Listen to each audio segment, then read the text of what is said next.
Stay tuned for the following special presentation from 1220 and 103.7 FM KOFO.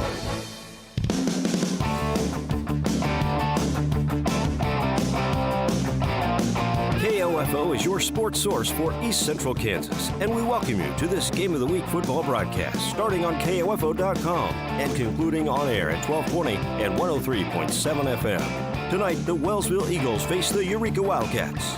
This KOFO Game of the Week broadcast is brought to you tonight by Quality Structures Incorporated, Dingle & Son Mortuary, Sutton's Jewelry, Advent Health Ottawa, and by Ottawa University, Kramer Pharmacy, Ottawa Recreation Commission, Lamb Roberts Price Funeral Home. Our Game of the Week sponsors also include Kansas State Bank, Adamson Brothers Heating and Cooling, CarStar, the Ottawa Herald, and Layton Real Estate, Peckham's Pumpkin Patch, Reeve Roofing, and Burt's Travel Plaza. Now let's head to the field and join KOFO's Luke Queen for our KOFO Game of the Week.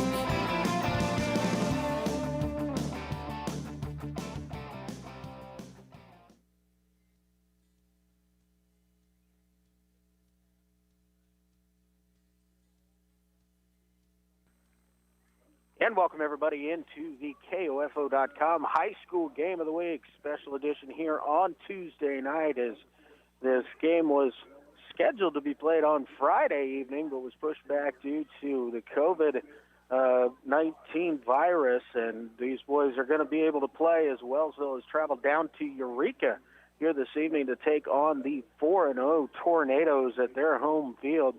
Wellsville coming in 0-3 on the season. Losses to Burlington, Anderson County, and Iola. Eureka 4-0, as I said, beating up on teams as they beat Neodesha, Erie, Blue Stem, and Humboldt, averaging just under 48 points per ball game. So Wellsville will have to try and slow down this high-powered Eureka offense, as they have won over Neodesha 47-18. Against Erie, 34-7, 68-6 over Blue Stem, and 38-6 over Humboldt. So 34 points is the lowest output of the season so far for Eureka. That big 68-point drubbing of Blue Stem in Week 3. This is Week 5 still for these two schools. Wellsville had a game get canceled due to the COVID-19 virus, but this game, their Week 5 matchup, will go on as it has been rescheduled. So 2 times this week we'll be here on KOFO.com. Tonight, Wellsville at Eureka. And then Friday night, Linden and Central Heights go toe-to-toe in Richmond. So we'll be bringing you all the action of those 2 ball games here this week. But again, Wellsville just needs to get their offense going, averaging just at 13 points per ball game. Then they lost to Burlington 42-13. Anderson County in a tight football game, 22-21 back in Week 2 and 20-6 in Week 3 against Iola. Wellsville 0-3 on the season, 0-3 in Pioneer League play, looking to get this victory here in district play, as it could be. If they get started now, they've got a good opportunity to maybe make a little run and see if they can force their hand into the state playoffs. We're going to take our time out here, and when we come back after the national anthem, we'll get you ready for football action from here at Eureka High School. I am Luke Queen, KOFO Sports. Peckham's Pumpkin Patch is now open Saturdays from 10 to 6 and Sundays from noon to 6. This year, to help keep guests and employees safe, they're going to spread out the crowd by going to online tickets. Go to pleasantridge.com or their Facebook page for tickets. Buying or selling a home or property, contact the experts at Layton Real Estate. When you do, you'll be the beneficiary of 50 years plus of real estate experience to protect you both financially and emotionally. Layton Real Estate at LaytonRE.com or call 785-883-2379. Where can you find competitively priced premium gas, great food selection, clean bathrooms and retail, a great selection of everyday products from household goods to cleaning supplies to food? None other than Burt's at I-35 in Wellsville.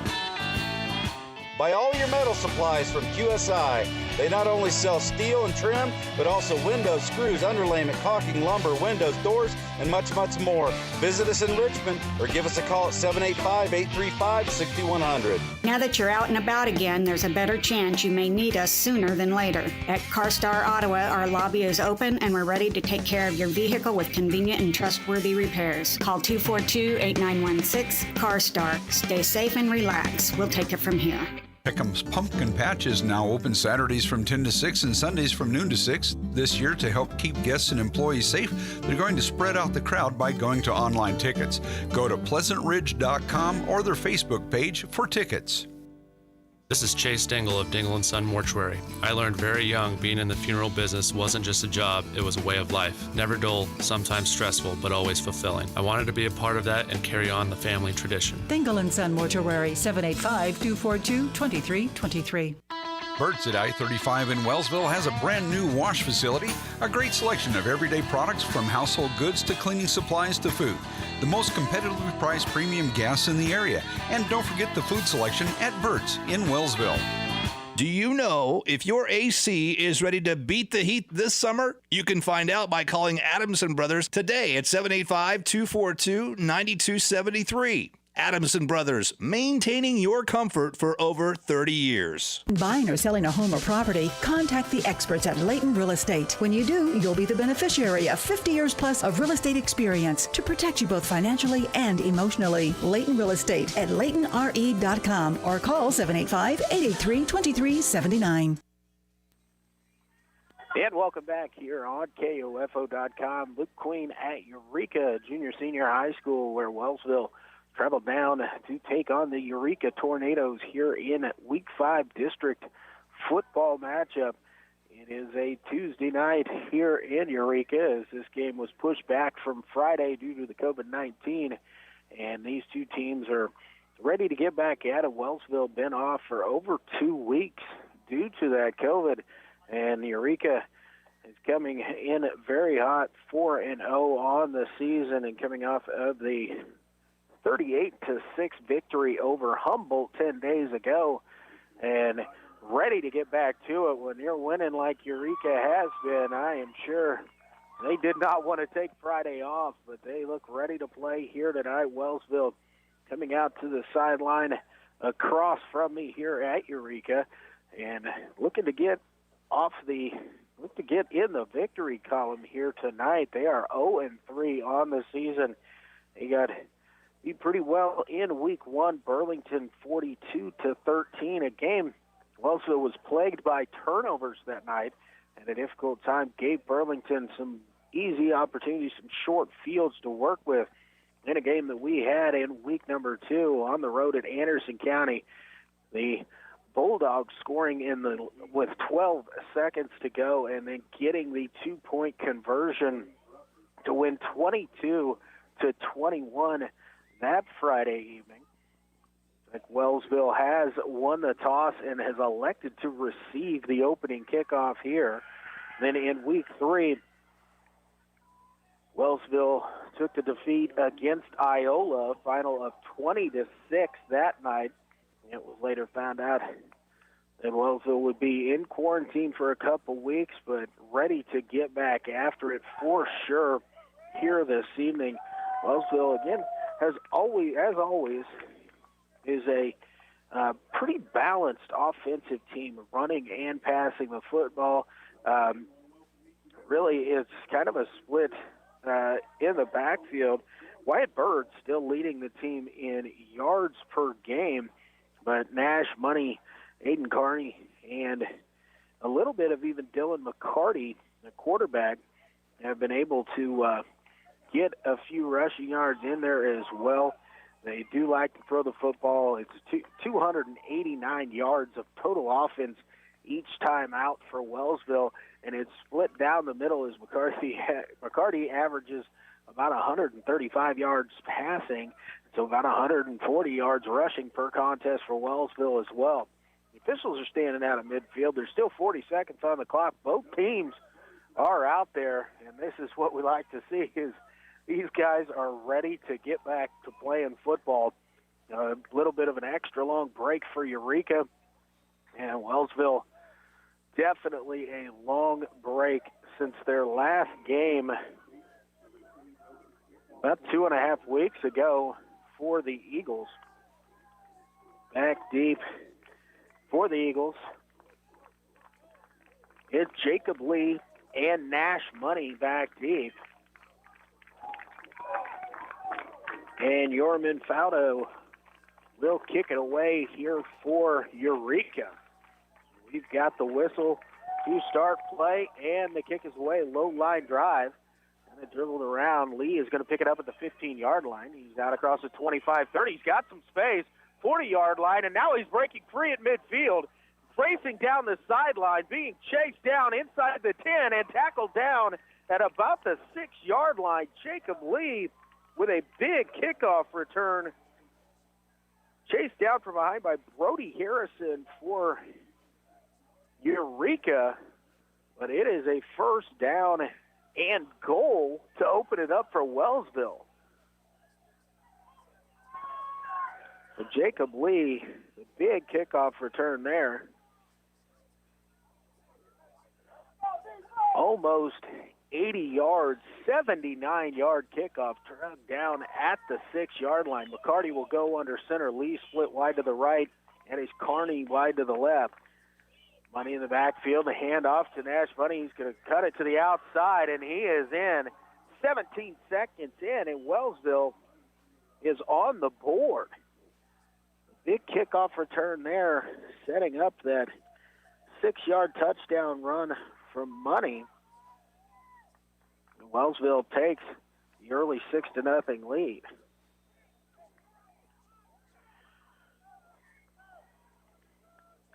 Seaman is going to come out, and looks like Wellsville will tip the point after here.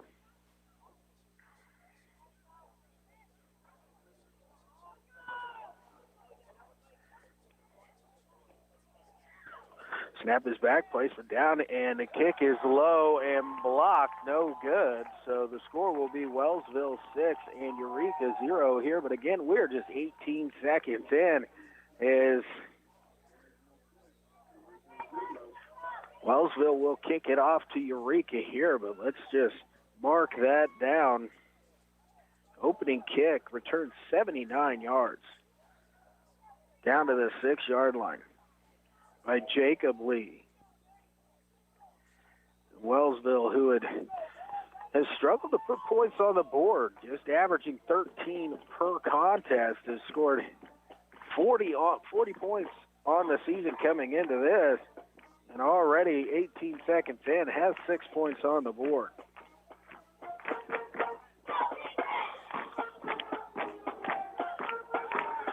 So we'll see what Eureka has on offense coming out here.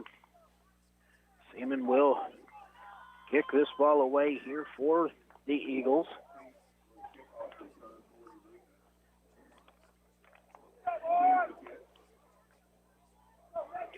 Looks like Brennan Lowe is the deep man, single deep man back for Eureka. Seaman backs up about 8 yards away here as he will kick it away for the Eagles. Kick is away and picked up at the 10-yard line, out across the 20. A little slip there by Lowe as he'll go down at about the 21-yard line. So first down and 10 from the 21 is where Eureka will open up their first drive of the ball game. Lowe with a little bit of a muff on that kick, but picked it up and then got 11 yards on the return. Hayden Mead, the quarterback for Eureka. Eureka's going to come with twin receivers split wide each side. Mead in the shotgun formation.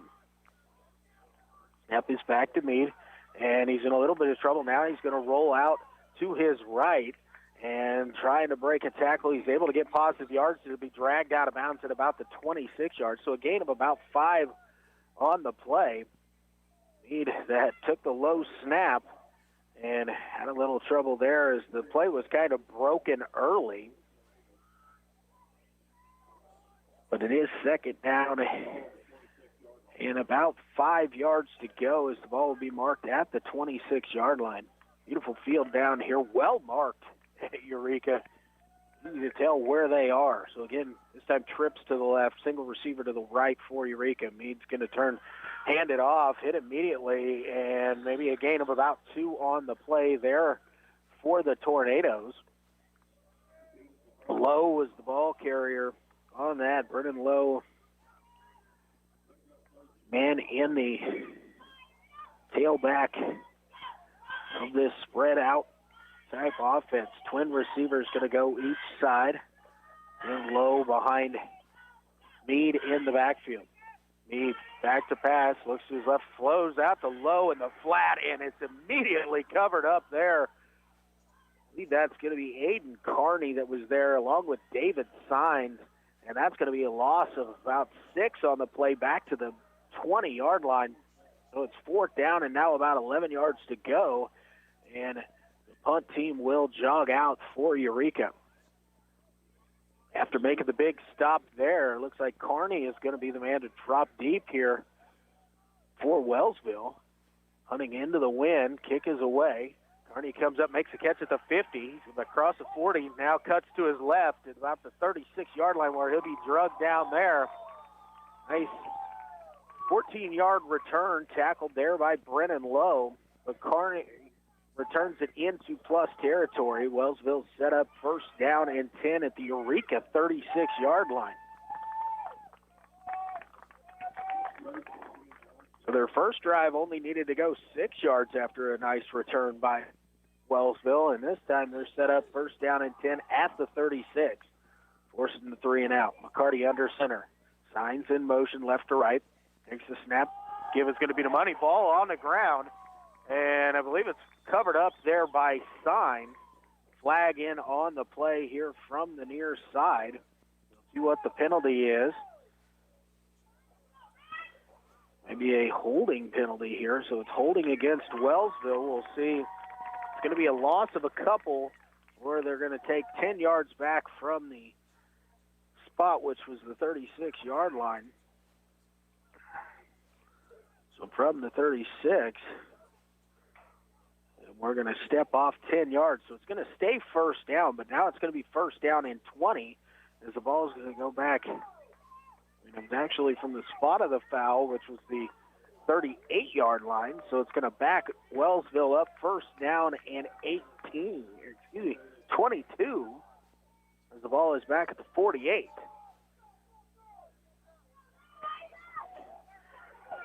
Single receiver split wide, Lee to the right, Carney to the left, Signs moving in motion left to right.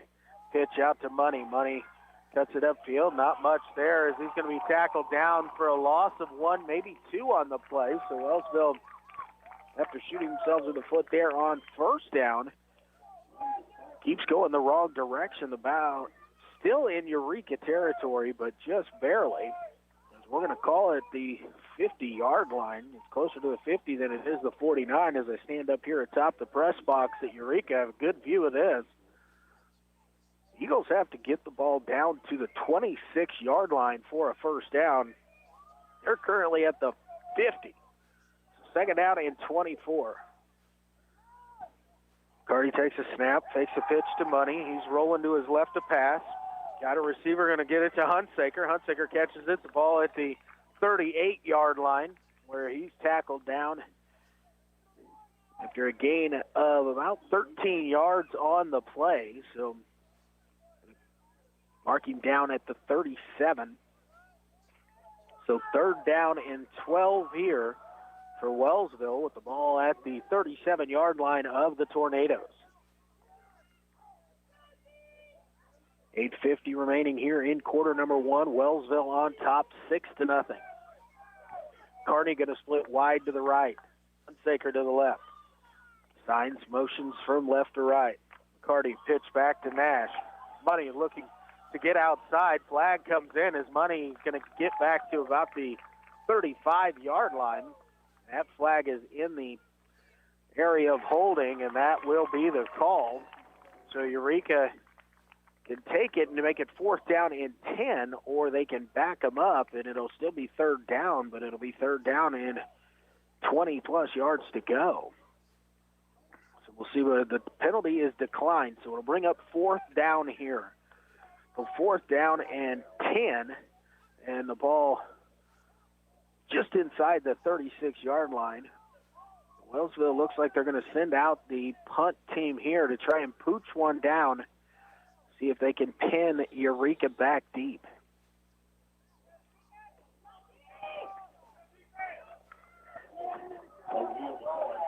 Caden O'Neill back in punt formation. Snap is back to O'Neill. Soccer-style punt here to the right sideline is going to go out of bounds, and it was out at about the 15-yard line, so you'll net about 20 on the punt, but it'll start Eureka inside their own 20-yard line. Actually going to mark it out at the 18-yard line is where the official on the far side of the field is standing.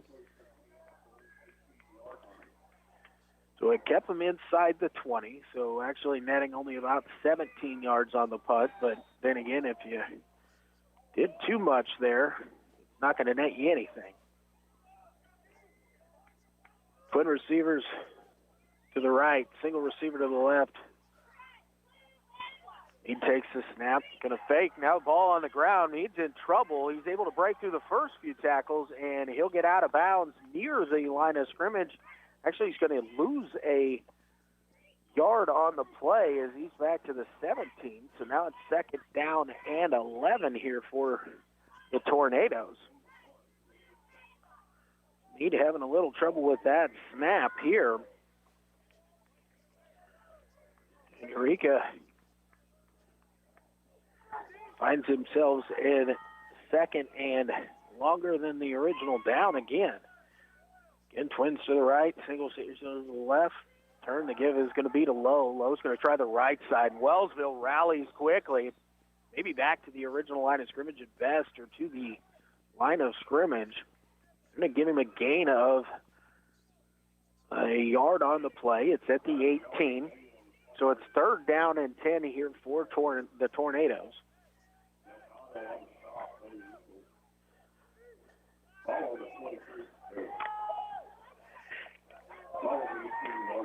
Benito Delgado in on the stop for Wellsville. This time, trip receiver is going to split to the left, single receiver to the right.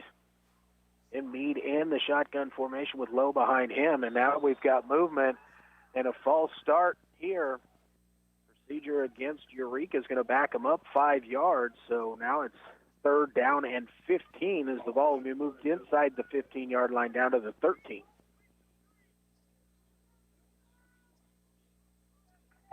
Eureka stays in the same formation here. Snap is back. Mead looks to his right. He's going to throw it up top and overthrows his intended receiver. He was looking for Garrison Spoons running down the fly pattern down the right side, but just got a little bit too much under that and overthrew his intended receiver. Good coverage on the play there by Connor Thompson. So it is 4th down and 15. And again, back in punt formation is Eureka, and this time Aiden Carney is standing at his own 45. Low snap. Punt is away. This time it's a good punt. Backs up Carney, takes it at his own 47-yard line. He's crossed midfield and across the 40 and tackled down at about the 36. The flag comes in at the 35-yard line here along the near side. It's usually in the area of an illegal block in this situation. We'll see. We've got illegal block here against Wellsville. So Wellsville will be backed up 10 yards here to start this drive. So they're going to be outside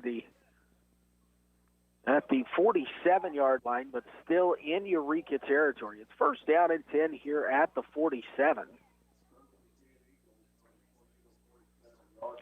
Good punt that time by Eureka, especially into this little south breeze we have here. The receivers split wide each side. McCarty gives the snap back to Bird. Bird across the 45 will be tackled down at the 44-yard line.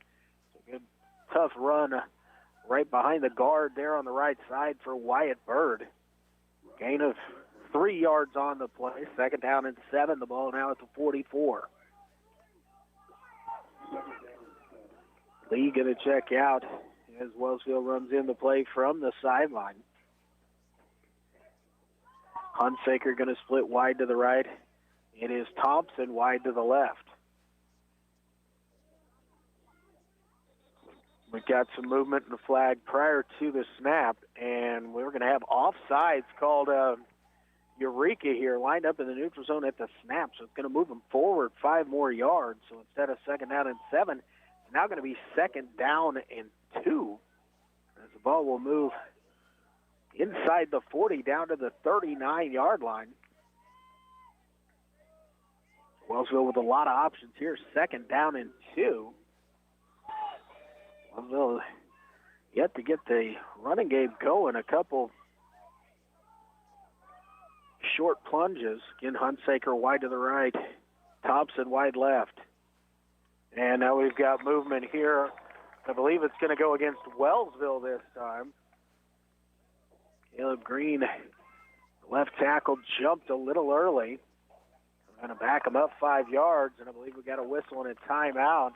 Going to be called here by Wellsville. We'll take a quick 30-second timeout with them. You're listening to the KOFO High School Game of the Week. I am Luke Queen, KOFO Sports. Everyone's grateful for a roof over their head, but how often do you think about it? The actual roof. It usually only comes to mind when a storm blows through, and you hope your home stays safe and dry, till you find that leak, and that leak, and that leak. Next time the weather turns bad, don't hope. Call Reeve Roofing. Stephen Reeve and his crew will come inspect your roof and give you a free estimate about damage, and they'll help guide you through the claim process with your insurance company. They really do mean it when they say, Reeve the roofing to us. Reeve Roofing, 913-488-8144. 913-488-8144. And back here at Eureka Junior Senior High School, Luke Queen bringing you the action here on KOFO.com. Wellsville, 2nd down and 7 with the ball at the 44-yard line. 6:15 remaining here in quarter number 1, and the Eagles on top, 6-0. Wellsville took the opening kick. The 79-yard return by Jacob Lee down to the Eureka 6-yard line, and Nash Money ran it in on 1st and goal. Just 12 seconds into this ball game, and Wellsville had 18 seconds into the ball game, and Wellsville had a 6-0 lead. A couple 3-and-outs forced by Wellsville on the Eureka offense. Wellsville also punted once, but have yet to run a offensive play outside of Eureka territory. They're on the plus side of the field so far this evening. Wellsville comes out of the huddle here. Single receiver split to each side. Carty takes the snap. The give is again to Bird. Bird fighting up the middle as he's going to be tackled down at about the 41-yard line. So it's going to be another gain of 3 there for Wyatt Bird. It's going to bring up 3rd down and 4. Wellsville staying pretty conservative here so far on the evening. Carney going to check in. He'll replace Thompson for the Eagles as he comes in from the sideline. Carney going to split wide to the left. Hunsaker still wide right. Bird in the backfield. McCarty under center. Carney takes the snap. Give is to Bird. He's going to try the left side. Wrapped up, and he won't get anywhere. Tackled down at the line of scrimmage. A nice job defensively by the right defensive end. I believe that was low for Eureka. So 4th down and 4 with the ball at the 41-yard line. Got to get across the 37. Wellsville going to send in the punting unit. Caden O'Neill back in punt formation. Counts out, make sure he has the guys that he needs in there.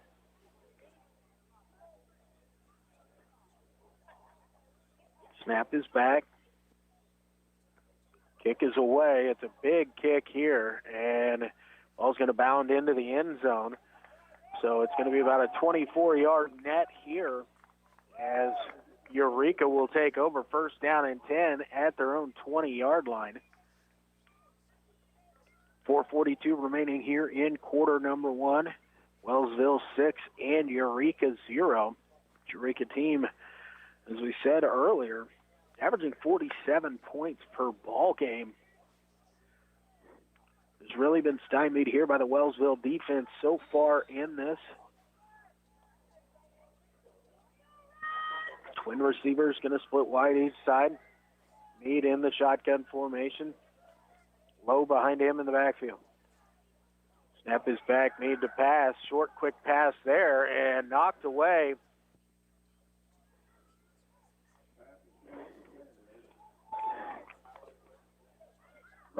Intended for Wyatt Samuels, and Wyatt Bird was right there on the coverage. It was just a quick, about 5-yard button hook there.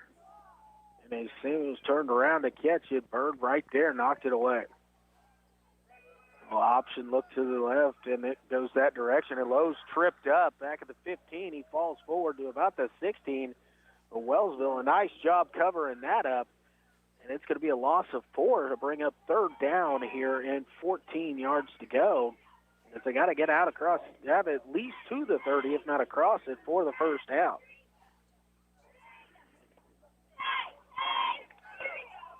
Actually, it's at the 17.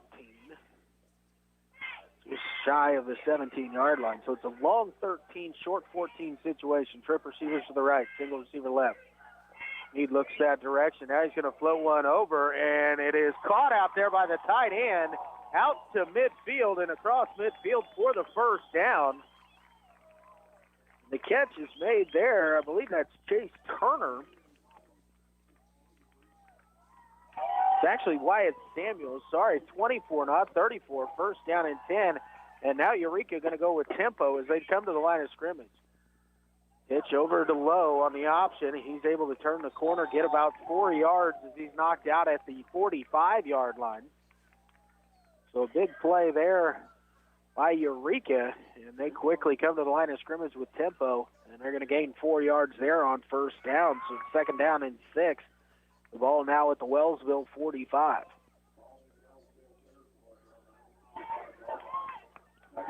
Trip receiver's going to split to the left. Single receiver here to the right.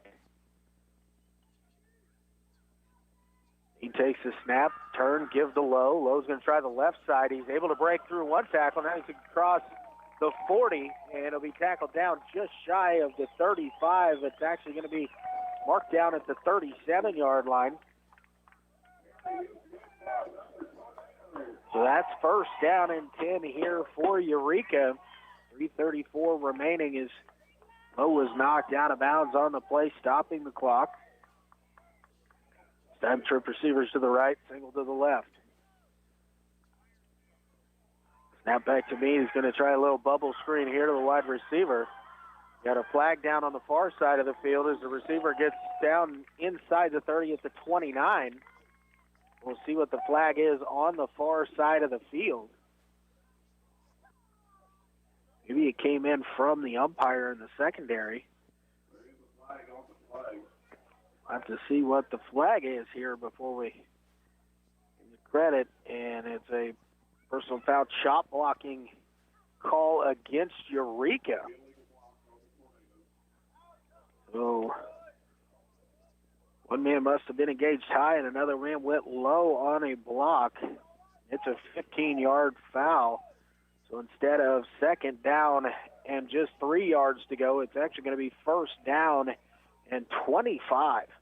As this is going to back Eureka up across midfield into their own territory, I do believe. 15 yards, yes.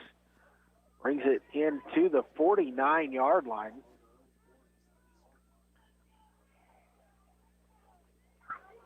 So first down and 25 with the ball at the Eureka 49-yard line. Got to get down to the 20, inside the 27 to the 26 for the first down.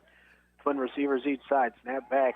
Need to throw. He's going to go up top again. Pumps once and then goes up top and overshoots his wide receiver on the play. That was Spoons, who was trying to run down the seam that time. Meade led him just a little bit too far on that one.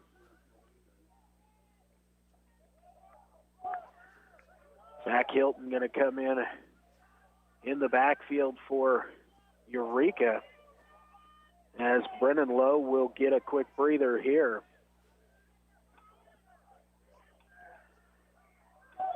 Twin receivers each side. Eureka comes to the line of scrimmage. Hilton in the backfield behind Meade. Meade going to look to keep it himself. A little bit of trouble initially, but then able to get it to the outside, get it to the 50-yard line. It's only be a gain of 1. It's going to be third down and long here. They're down and 24 yards to go for Eureka. And a timeout called here by the Tornadoes. We'll take a quick one with them, a 30-second timeout. 3:25 remaining in the first quarter. Wellsville 6, Eureka nothing. Back in 30. You're listening to High School Football on KOFO.com.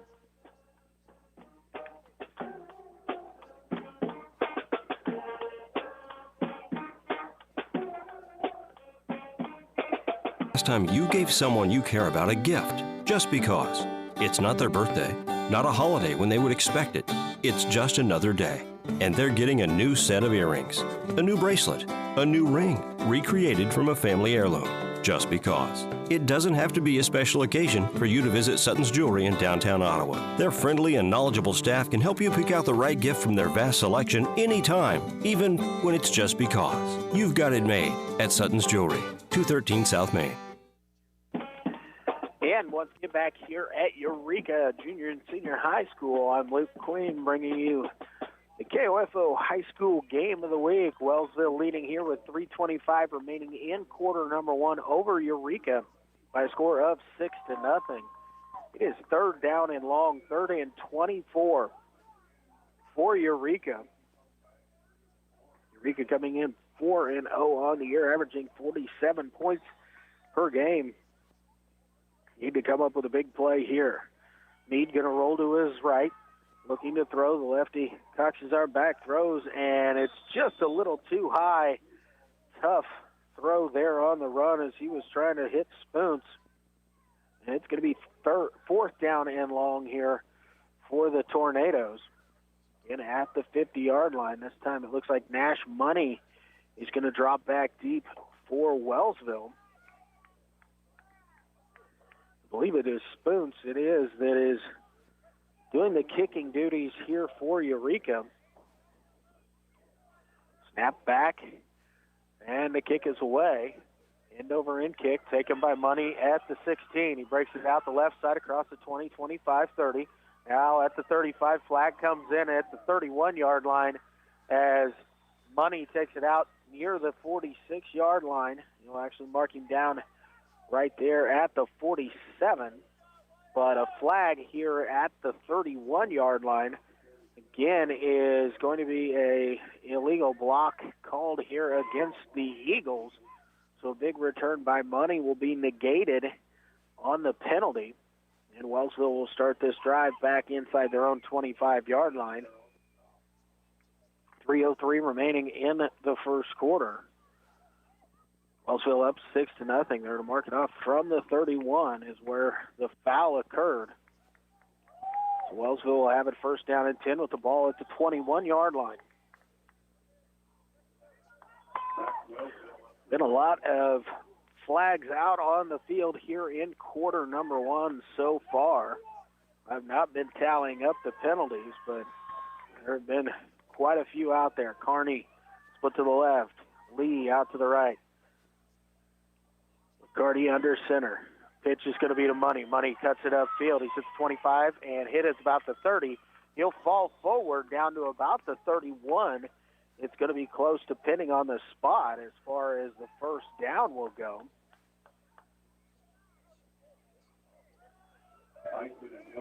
The officials are going to have to come give this one a look. We'll see if, and they are going to call for a timeout for a measurement here. I was going to say this is going to be close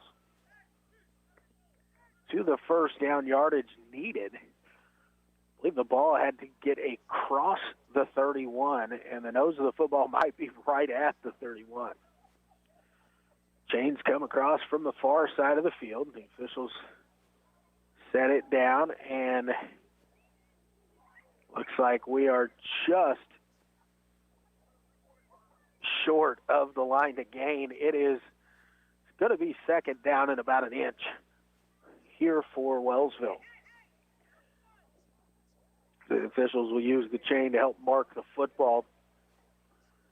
But a good gain there on first down and a nice, tough 9 yards by Money. So second down and 1 here. Official will wait for the chains to get back onto the side of the field before he whistles for ready to play. Now we're ready for action here. Wellsville quickly up to the line of scrimmage. Carty under center, takes the snap, turn and give us the Money. He breaks the first tackle out across the 35 and dropped down at the 39-yard line. And thought for a moment I saw the near side official blocked a little bit here by the Eureka sideline, but there is holding going to be called here against Wellsville once again. So they're going to bring it back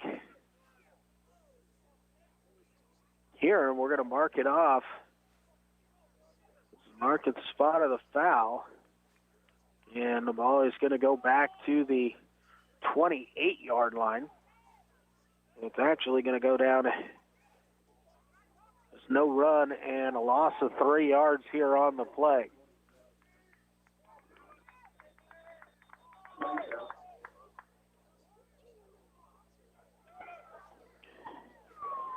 And ask if the first down stood here. We've got an official's timeout on the field.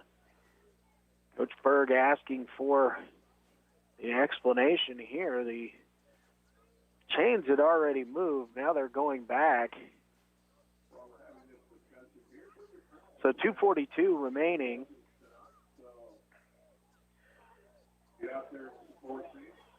The ball is marked at the 28. The chains say first. Now they're going to move it back. It should be second down and 3 with the ball at the 28-yard line. Snap is back, and a little counter here to Hunsaker, and he's got some room and blockers in front of him. He's at the 50, now cuts back 45, and he'll be tackled down at the 44-yard line. Nice little counter run there, but again, the near side official is going to drop a flag. This time it's at the 37-yard line, and again it's holding against Wellsville. The near side official here in front of the Eureka bench is having a difficult time keeping that yellow hanky in his pocket. It'll be at the 38-yard line, so then they'll mark it back once again, so it basically will stay the same as the ball will be at the 28. So again, we're going to do second down and 3. Ball at the 28-yard line. Wellsville has to be wary of where their hands go, have to know where they are. Make sure they have the block in their hands in the right spot. Thompson on the near side. Lee split wide to the left. Carty under center. Signs going to go in motion left to right. Turn to give the Money. Money. And again, a flag comes out as Money's going to get about a yard on the play. And we'll see what the officials call here. And again, it looks like it's going to be holding this time coming from the umpire. Wellsville, 3 consecutive plays here. And now it's going to be still second down. But the ball will be back at the 20-yard line. So it's second down and 11. We've had second down and 4 twice, second down and 3, and now second down and 11 for the Eagles.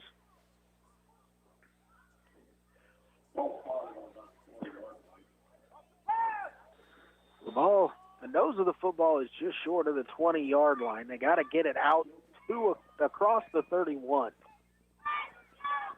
Still second down here. Single receiver split wide east side. McCarty back to pass. Floats one over to the near side to Carney. Carney gets it across the 30 and knocked out of bounds just short of the 32-yard line. and that's going to be good for 12 yards and enough for the first down. Kearney was knocked out of bounds, so again the clock stops. 1:46 remaining here in quarter number one. And if I was tallying up the penalties so far here in quarter number one, Wellsville has gotten their fair share. Single receiver split wide. Thompson to the right. Kearney to the left. Fake on the pitch. Again, it's going to be a little bit of a counter here to Hunsaker. He's out across the 45 to the 46-yard line. This time there's no laundry on the turf, and that's going to be another first down as Hunsaker picks up 14 there on the counter. Well, jet sweep counter. They fake the pitch to Money to the right, and then hand it off on the inside to Hunsaker coming in right to left. Wellsville set it up well that time. So first down and 10 here, Eagles, the ball at the 46-yard line. Single receiver split to wide each side. Again, McCarty under center. This time will pitch it to Money. Money cuts it back into the middle. He'll be hit just short of the 50, taken down at the 48-yard line. It'll be second down and long 7 here as they got to get it down to the 44-yard line for the first down. Ball inside the 48, near the 49. 60 seconds remain here in quarter number one. Wellsville 6 and Eureka nothing. Lee splits out wide to the right. Kearney wide to the left. Carty takes the snap, turn, gives to Money. Money going to try and get outside to the left. He's able to get into Eureka territory as he dives across the 50 down to the 49-yard line. Could be a gain of about 3 on the play. It'll be third down and 5 here. See if Wellsville decides to run another play here before the end of the quarter.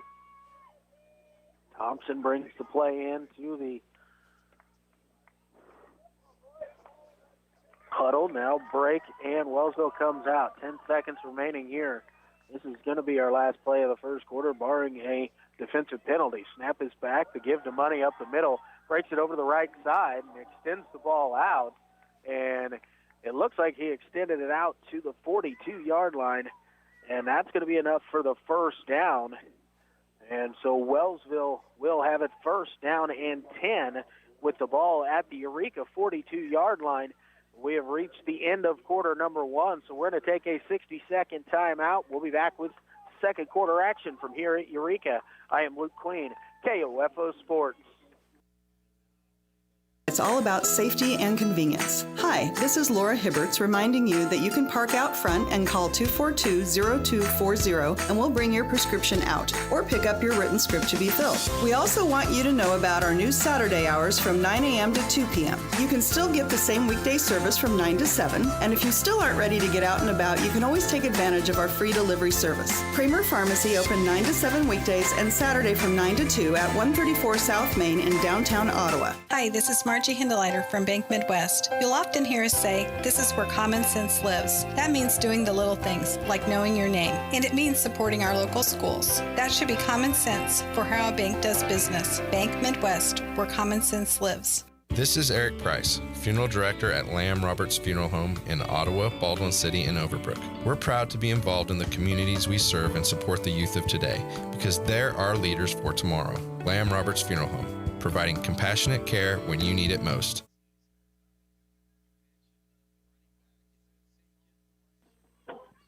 And welcome back here once again at Eureka Junior Senior High School, where we've reached the end of quarter number one. Wellsville on top of the Eureka Tornadoes by a score of 6-0. Jacob Lee, a 79-yard kickoff return down to the Eureka 6 on the opening kick. And Wellsville ran it in 6 yards out. Nash Money with the touchdown run. You're ready here to start action in quarter number two. Eureka coming in, averaging 47 points a game. Wellsville holding them scoreless through one, and Wellsville with possession in Eureka territory. McCarty under center, signs in motion left to right. Turn, give to Money. Money going to try it off the guard to the right side. It's inside the 40 and down to the 38-yard line. A helmet comes off here of the Wellsville lineman. That's Parker Lingle, who lost his helmet quickly. He pops up, picks it up, and has to run to the sideline. So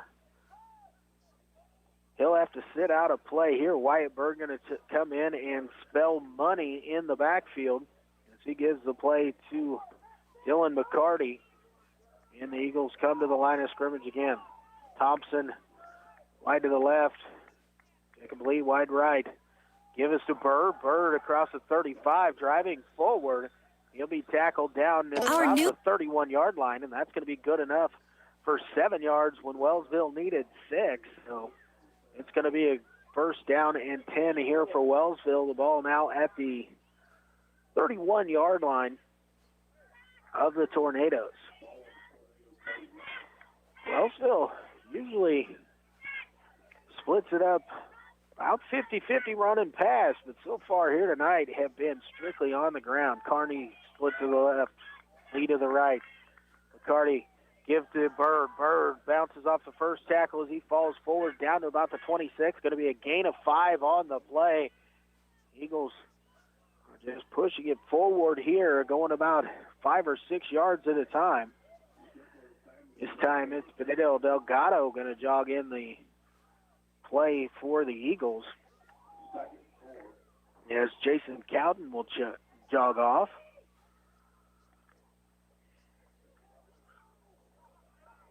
Single wide. Bird in the backfield. McCarty under center. Snap to McCarty. The give is going to be to Delgado, and he fights forward down to about the 20-yard line. That's going to be a gain of 6 on the play. And Benito Delgado gets Wellsville another first down, this time right at the 20-yard line.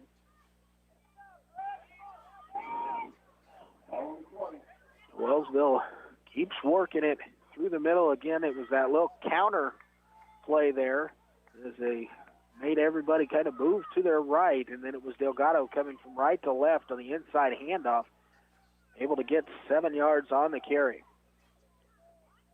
Signs coming in motion left to right. Give is going to be to Bird. Bird, not much there as he's going to get down to about the 19, but a flag thrown in again from this near side. This near side official has been calling holding all night long, and it is once again a hold against Wellsville. So it's going to back Wellsville up 10 yards here. It looked like a gain of maybe half a yard by the spot of the football. So now it's first down and about 20 for Wellsville. As the ball is just inside the 30, then the nose of the football, the back end of the football is at the 30-yard line.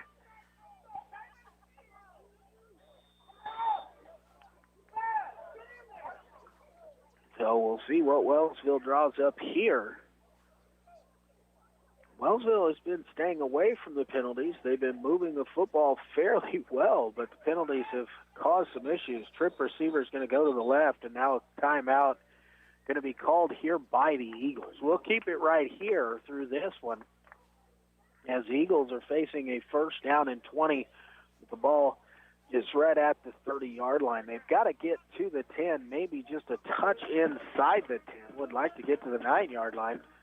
So it is got 3 downs to really push it, maybe even 4. If Wellsville can get back inside the 20-yard line, I would assume that they would probably go for it on 4th down. But it starts here again. The story of the first quarter, when Wellsville kind of stubbed their toe, it was the penalties coming out that backed them up. They've been able to get positive yards even when they do not commit a penalty. They've been getting positive yards up and down the field. We'll have to see what they can come up with here. Wellsville comes off their sideline. The coaches have the play that they want to run. Eureka comes out from their huddle on the near sideline. Wellsville going to send 3 receivers to the left, Signs, Hunsaker, and Carney. and it is Connor Thompson here to the near side. McCarty in the shotgun. He's back to pass, going to throw short, and a nice catch. It's actually going to be called incomplete as David Sines was unable to get his hand underneath that. It looked like it was going to be a heck of a catch. It was only going to get about 6 yards, but it would have been a good one. And it'll be up second down and 20. Time Lee going to come check back in for the Eagles. First shotgun snap I believe we've seen from Wellsville so far this evening. Twin receivers going to split each side. Thompson and Lee to the near side.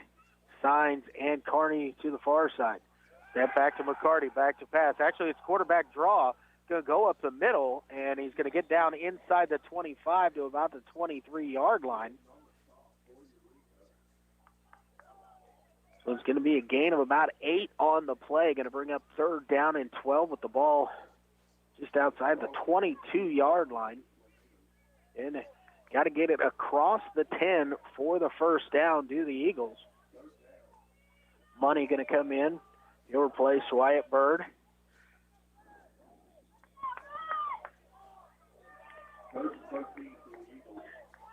Third down and a long 12, short 13. Single receiver split to the left. Trips to the right. Will flip out in the flat to Money. It was tipped. He made the catch, but it's going to be a loss on the play of about 6 yards. It is back to about the 29-yard line. So now it's going to be fourth down and long. Heinzman in on the tackle for Eureka. Ball marked just inside the 29. Tried to just flip that out into space, trying to get Money an opportunity to make somebody miss, but the ball was tipped by the defensive end. Still got to Money, but then the pursuit of the linebacking core for Eureka got there. Wellsville coming out, twins to each side. McCarty in the shotgun. Bird behind him. Snap back to McCarty. He's going to go with it. Throwing it deep down the sideline and tipped and then still almost caught by Carney. Off the deflection, the ball falls incomplete. And that will turn it over on downs to Eureka here with 7:27 remaining in the first half. The defender for Eureka was able to get a hand on that, but then Hayden Carney was still running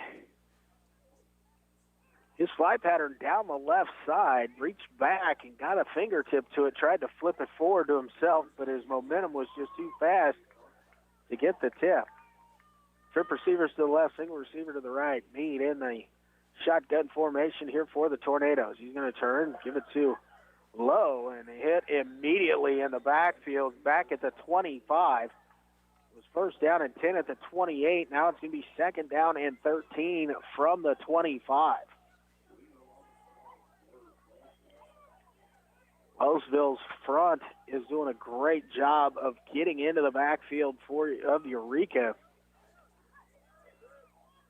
Didn't have much of a chance on that one. Same formation, trips to the left. Meade looking to his left, now rolling this way. He's going to try and go up top, floating it up in the air, and defended there nicely by Jacob Lee. It would have been a tough catch right along the sideline. I believe that was Samuels, the intended target. Samuels would have made a heck of a catch to keep himself in bounds as that was kind of floating away. So it's going to be third down and 13 now with the ball. And we've got a whistle and a foul, personal foul, 15-yard roughing the passer. I did not see the flag out there in the backfield as I watched the ball come down the field. That's going to go against Wellsville, so chalk that one up. Now it's first down and 10 and the ball out near the 40. The ball was away when that hit occurred because I didn't see it. Snapping to give us to Lowe. Lowe going to try the left side. He's met there by Sines. Going to fall forward for a gain of a good yard on the play as he crosses the 40, but he's short of the 41-yard line. So second down and 9 here for Eureka. 6.5 minutes remaining here in the first half.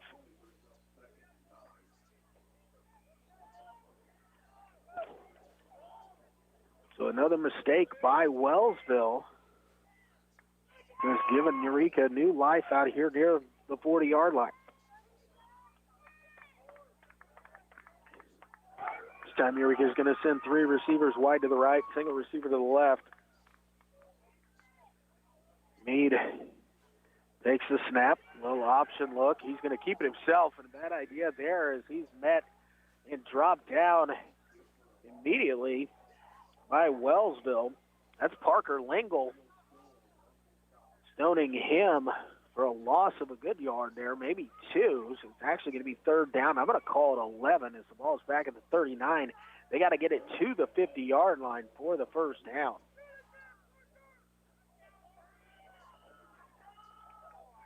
Eureka breaks the huddle. Again, going to send trip receivers to the right. Single receiver to the near side on the left. Snap is back. Meade looks to his right, throws on the crossing pattern, and it's complete. Wellsville stacks it up at about the 45, 46. Ball came out, but the whistle had been blown as the play has been blown dead back at the 46. Ball popped out late, and Hunsaker took off towards the end zone, but the officials had whistled the play dead at the 46. Forward progress stopped there, so the ball will stay with Eureka. Now it is fourth down and about 4. They've got to get to the 50. This ball, the nose of the football at the 46-yard line. Eureka going to send trip receivers this time to the wide side, which is the left side of the field. Single receiver to the right. Shotgun formation, low in the backfield. Meade's going to take it. He's going to roll to his left. Now decides to keep it, and now pitches late. Flag came in here on the near side as low to go forward to about the 48-yard line. And I believe this was going to be a hold against Eureka. Wellsville will probably decline this penalty, as I believe it will result in a turnover on downs, as they had to get across the 49. And this ball is going to be spotted at the 48-yard line.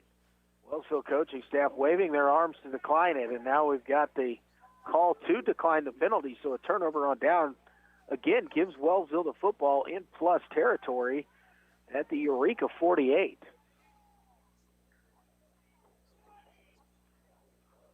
So a kickoff return in one play from scrimmage. We had a 6-0 ball game, and it has stayed that way through the first and almost 8 minutes here in the second quarter. Wellsville defensive front has done a great job here against this high-powered Eureka Tornado attack. Single receiver split to each side. McCarty going to go under center.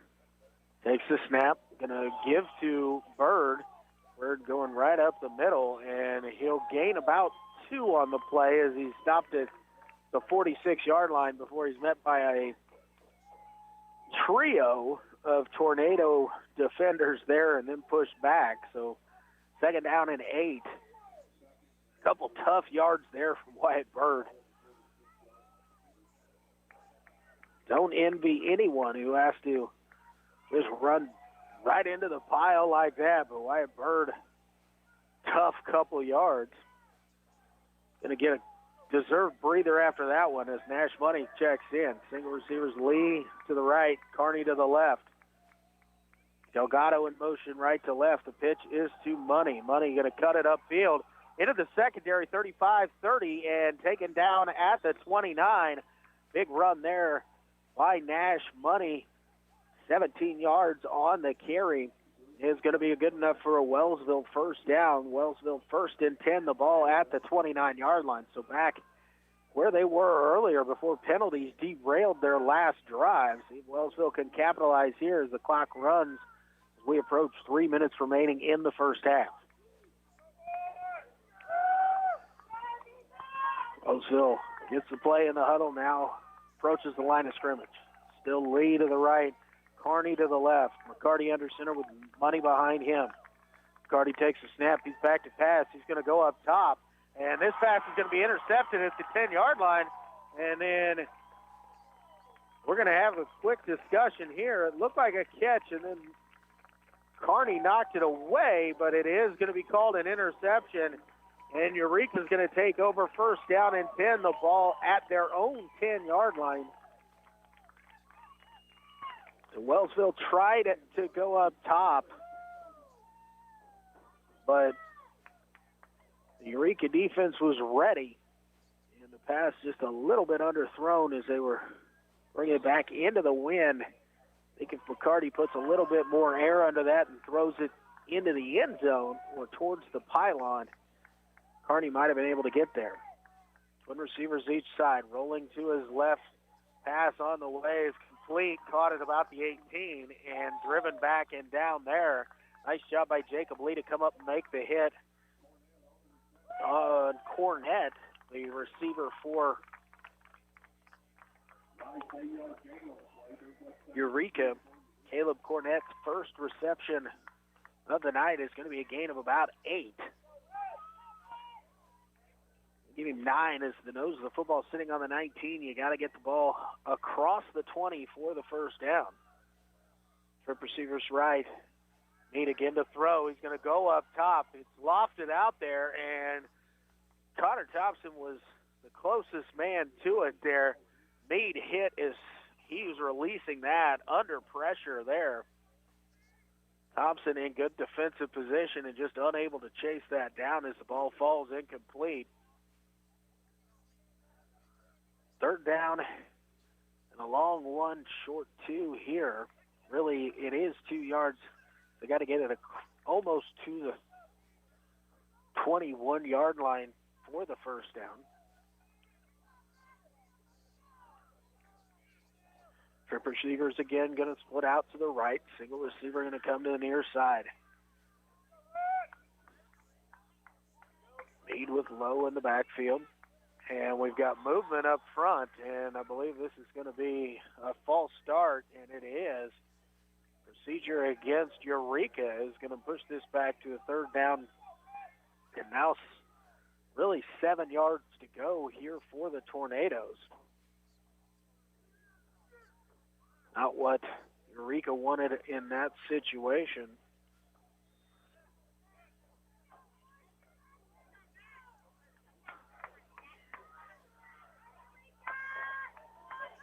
So third down and 6.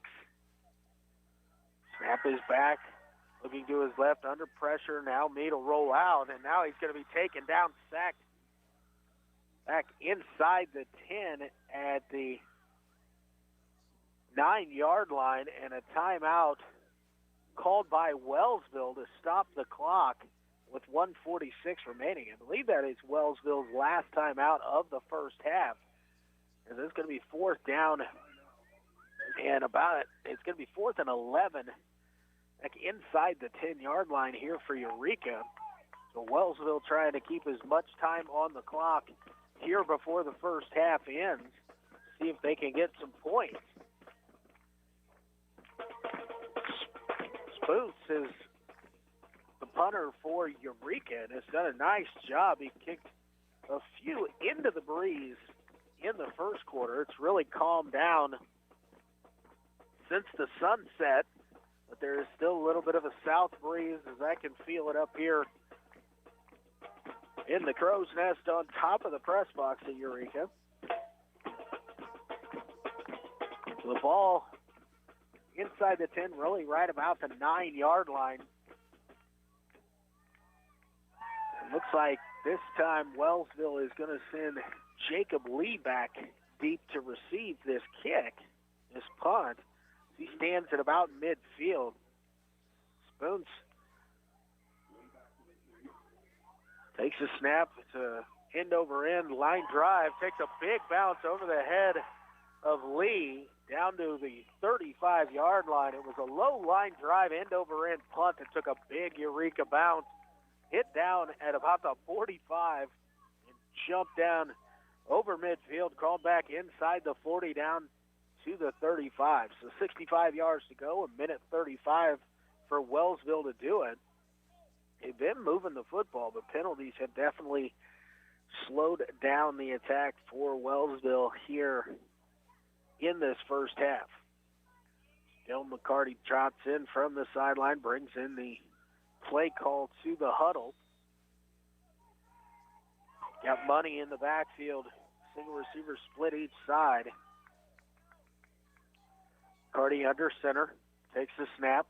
Give is going to beat him Money. Not much there. He's going to get back to the line of scrimmage, basically. Maybe a half a yard on the play. So it's going to be second down. We're going to call it still 10 yards to go as it's further than 9. Clock runs at 1:15. Hunsaker will jog in with the play call for Wellsville. Relayed into the huddle. As Delgado trots off. Thompson going to split wide to the left. Lee wide to the right. Money still in the backfield. McCarty under center takes the snap. And again, this time an inside give. It's to Signs. Signs across the 45. And it'll be tackled down just shy of the 50-yard line at the 49. It's a first down. As the nose of the football will be just on the 50-yard line. So when the chains get set, they're going to whistle it ready for action. And the clock starts rolling here at 45. Wellsville breaks the huddle. Will come to the line of scrimmage here. Single receiver split wide each side. Hunsaker going in motion right to left. Pitch to Money. Money is in trouble as he's hit and dropped down for a loss in the backfield. Back at the 47-yard line, I believe, is the forward progress they're going to give him. And so it's going to be second down and 13 yards as they got to get to the 40-yard line.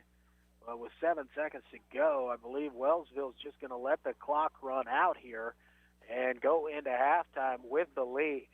We've reached halftime here at Eureka with the Wellsville Eagles on top of the Eureka Tornadoes by a score of 6-0. We're going to take a 2-minute timeout. When we come back, we'll recap the first half from here at Eureka High School. I am Luke Queen, KOFO Sports. Everyone's grateful for a roof over their head, but how often do you think about it? The actual roof. It usually only comes to mind when a storm blows through, and you hope your home stays safe and dry, till you find that leak, and that leak, and that leak. Next time the weather turns bad, don't hope. Call Reeve Roofing. Stephen Reeve and his crew will come inspect your roof and give you a free estimate about damage, and they'll help guide you through the claim process with your insurance company. They really do mean it when they say, Reeve the roofing to us. Reeve Roofing, 913-488-8144. 913-488-8144. Where can you find competitively priced premium gas, great food selection, clean bathrooms and retail, a great selection of everyday products from household goods to cleaning supplies to food? None other than Burt's at I-35 in Wellsville.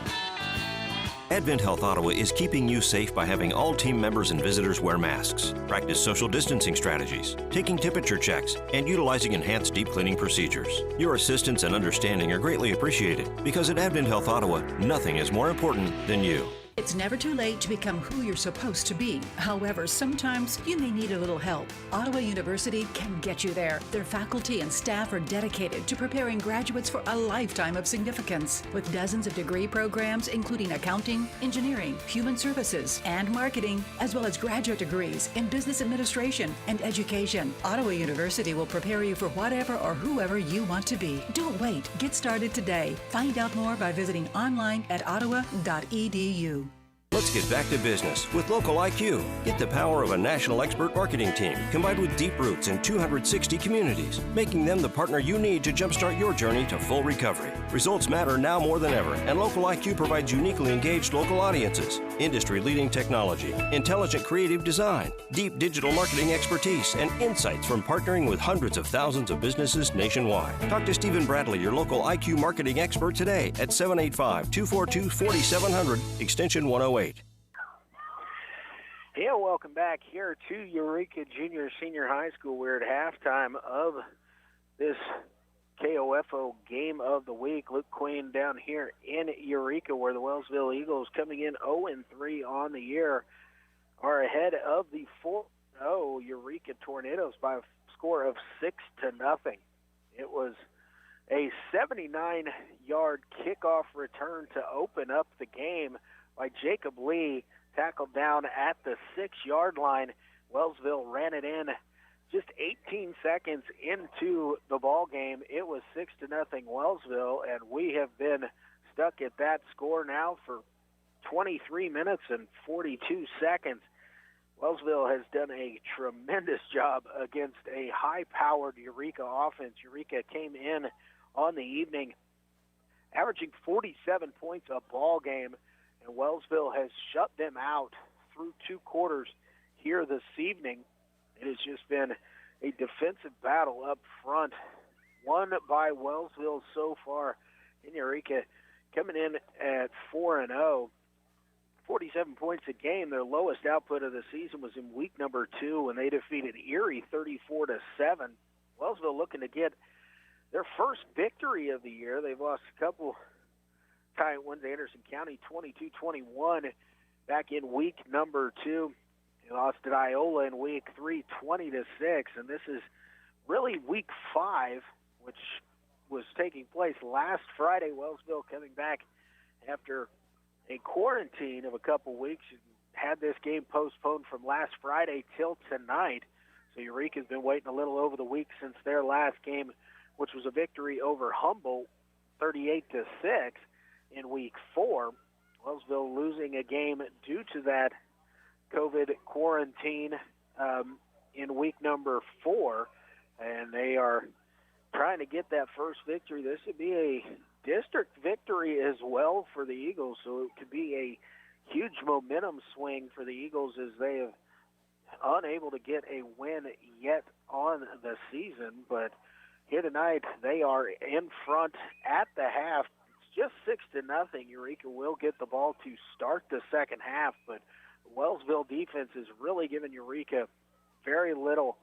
Eureka one big pass play of about 30 yards on 3rd down and long that set them up in midfield. Have just run a handful of plays in Wellsville territory. Wellsville spent the entire first quarter. I believe they only ran one play in their own territory offensively in the first quarter, but only able to get those 6 points. Really, the story for Wellsville has been penalties.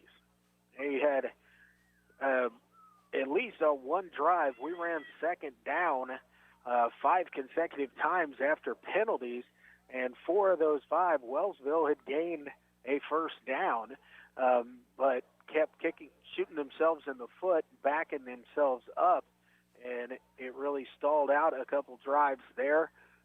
Eureka's done a nice job of really containing Wellsville when they've had the opportunity, but again, it is Wellsville on top by the score of 6-0 here in Eureka at halftime. We're going to take another break, and when we come back, we'll have more of the KOFO High School Game of the Week halftime show. You're listening to high school football now on 1220 and 103.7 FM KOFO. Buying or selling a home or property, contact the experts at Layton Real Estate. When you do, you'll be the beneficiary of 50 years plus of real estate experience to protect you both financially and emotionally. Layton Real Estate at LaytonRE.com or call 785-883-2379. Peckham's Pumpkin Patch is now open Saturdays from 10 to 6 and Sundays noon to 6. Children 4 or under are still admitted free. Go to PleasantRidge.com or the Pleasant Ridge Facebook page for ticketing. Enjoy the great fall weather at Peckham's Pumpkin Patch. Safe, secure, strong. We're rock solid. Kansas State Bank.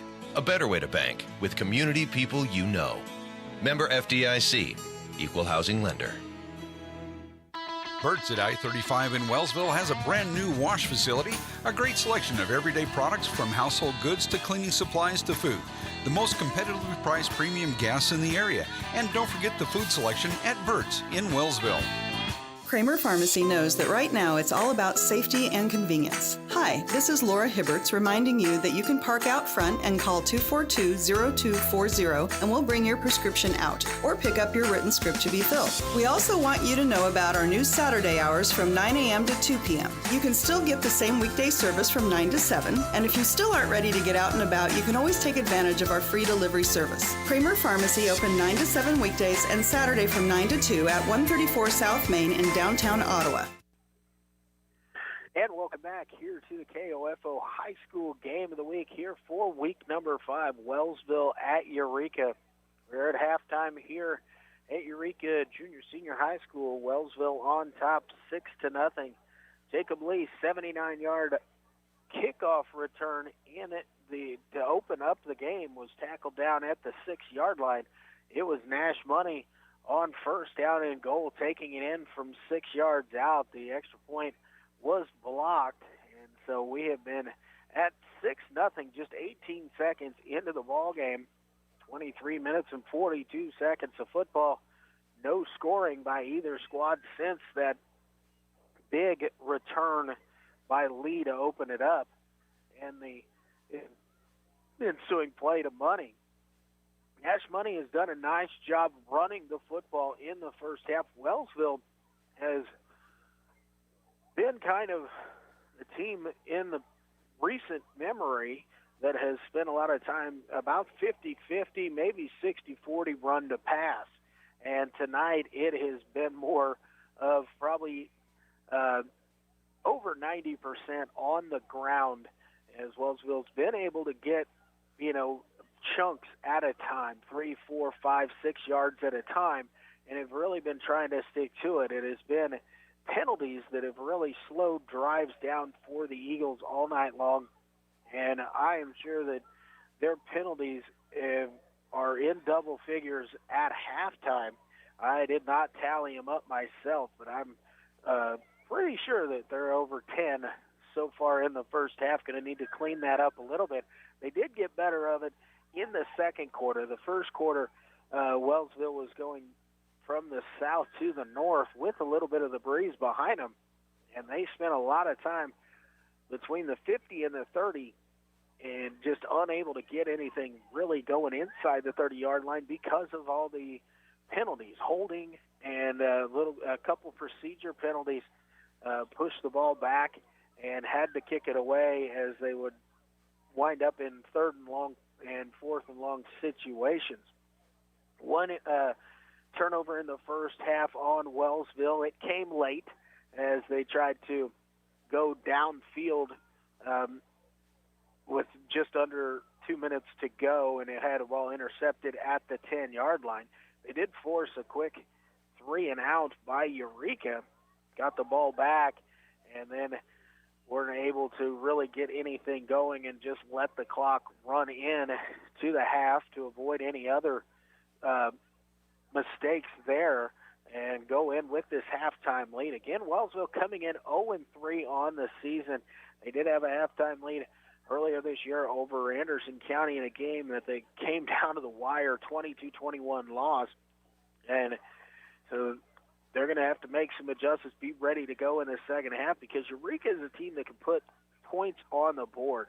They had 47 the first week against Neodesha, 34 against Erie, 68 against Blue Stem, and 38 against Humboldt. That's coming into tonight's ballgame.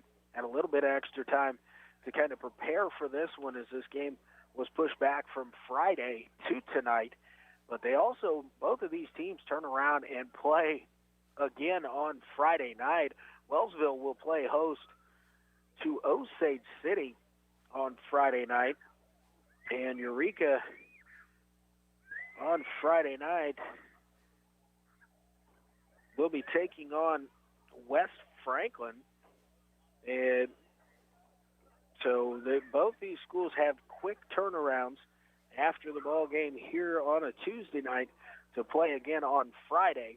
So I'm sure they've done a little bit of scouting ahead, but they had a little bit extra time to build up for this one. But Wellsville's offense has kind of shot itself in the foot. The defense, the front, has just been amazing. The front seven for Wellsville has been shutting every running lane down for Eureka, and the secondary has been back to knock away all but one long pass, but a couple penalties there have given Eureka an opportunity. But the Wellsville defense has been up to the task tonight, holding a high-powered Eureka offense to no points through 24 minutes of football here this evening.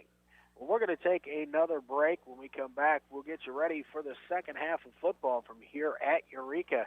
I am Luke Queen, KOFO Sports. Pick'em's Pumpkin Patch is now open Saturdays from 10 to 6 and Sundays from noon to 6. This year, to help keep guests and employees safe, they're going to spread out the crowd by going to online tickets. Go to pleasantridge.com or their Facebook page for tickets.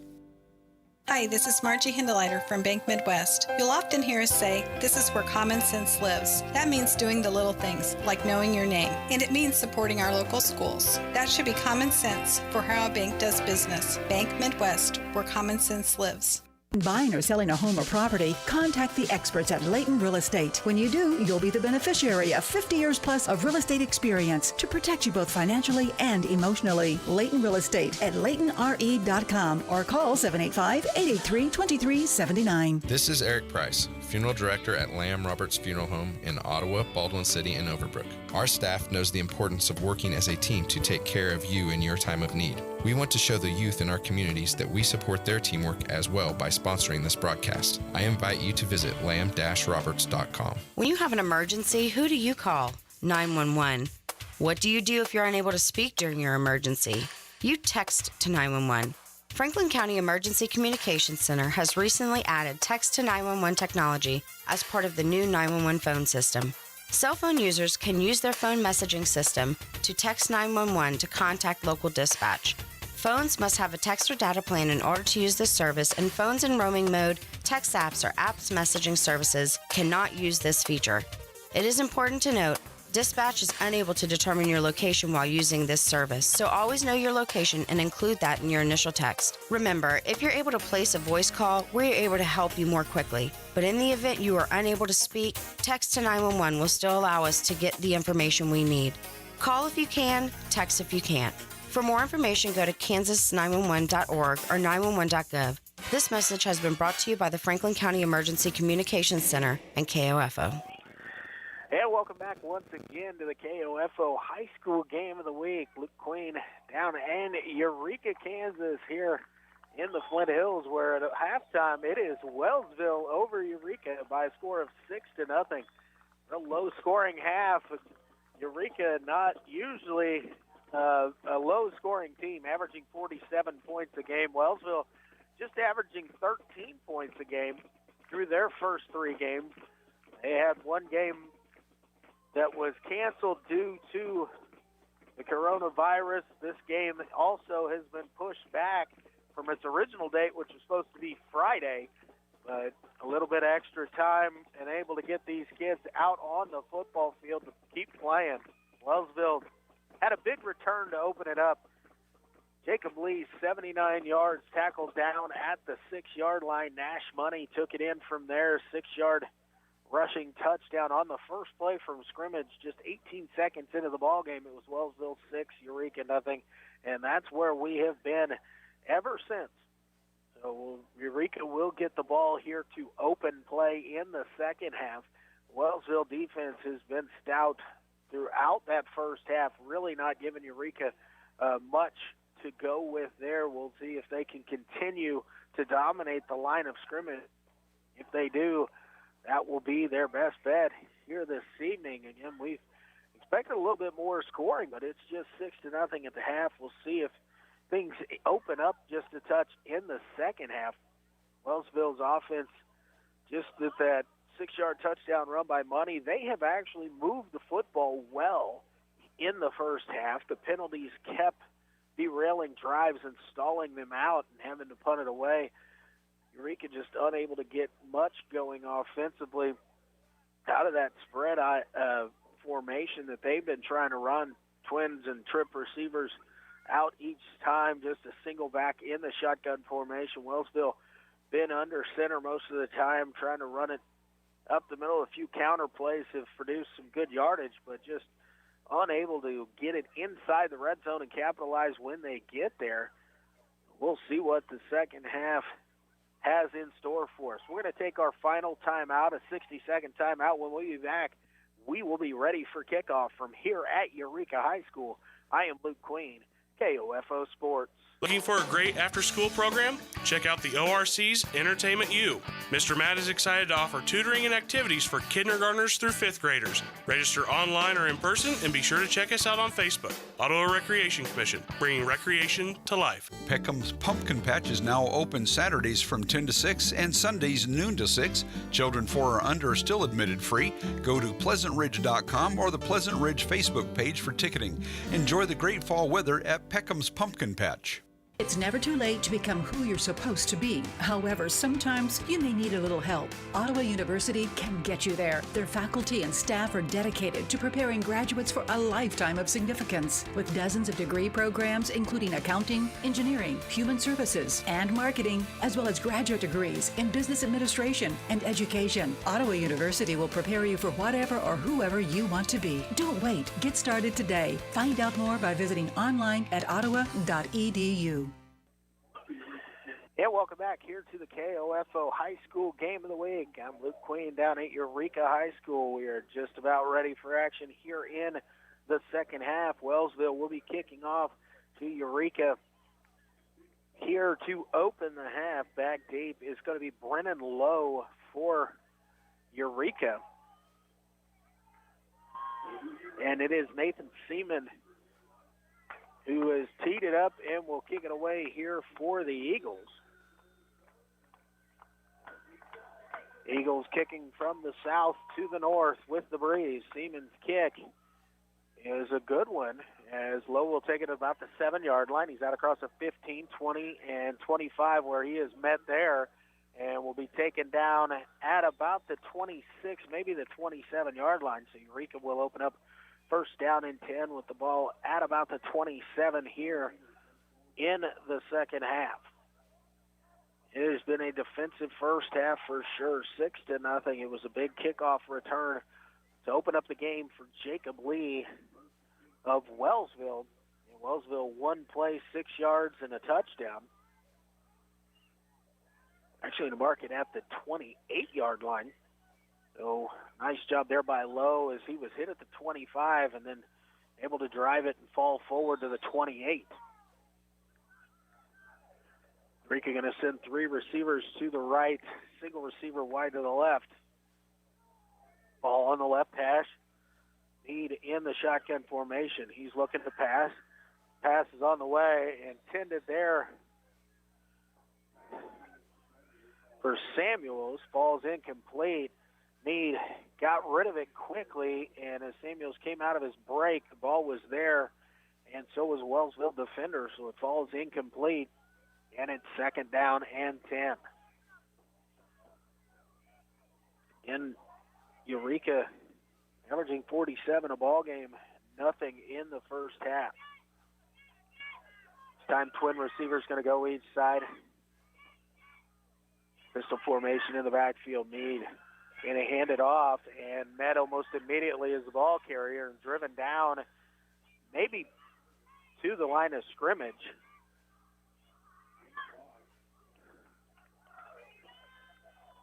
No gain on the play. Going to stay third down.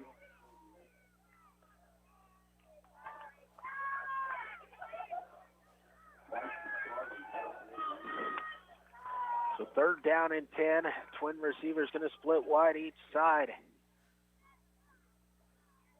Meade looks to his left. Pass on the way is caught, and breaking into the secondary, running into his own man is Spoons.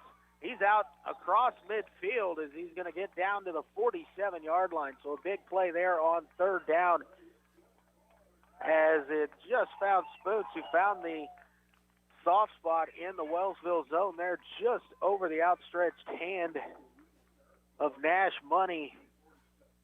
And then a block downfield as Eureka moves into Wellsville territory. They've got first down and 10 at the 47-yard line. Just really the second big play for Eureka here tonight. Wellsville stopped them the last time they got here. Trip receivers to the left, single receiver to the right. Meade going to run an option to the left here. Going to kind of carry it there. And a nice job by the Wellsville front as they had the edge covered. Meade didn't really have anywhere to go. And Wellsville did a nice job just stringing that out. They had Lowe, the back, covered. And as Meade was trying to cut it upfield, he could not pitch it. It would have been a bigger loss. He took a 3-yard loss on the play. 2nd down and 13. The ball sitting right at the 50-yard line. Spoon split out wide here to the near side. And now we've got a whistle here. And the official, just an official whistle there. So twin receivers to the right, single receiver to the left this time. Meade's going to give the low on the handoff, try the right side. Not much there, maybe a yard on the play. Nice job on the right end. Wyatt Bird in on the stop there for Wellsville. They tried a little bit of a quick strike there to the right side. Now it's 3rd down and 12, and the ball at the 49-yard line. And we're going to have twins each side. Again, it's low. This time kind of flanking Meade to his left in the backfield. Meade going to pass and whistles, and we're going to have a flag and a false start called here against Eureka. So 3rd down and 12 now becomes 3rd down and 17 as the ball will be moved back into Tornado territory at the 46-yard line.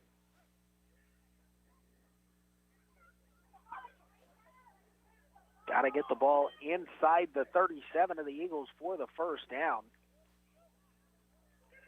So 3rd and 17.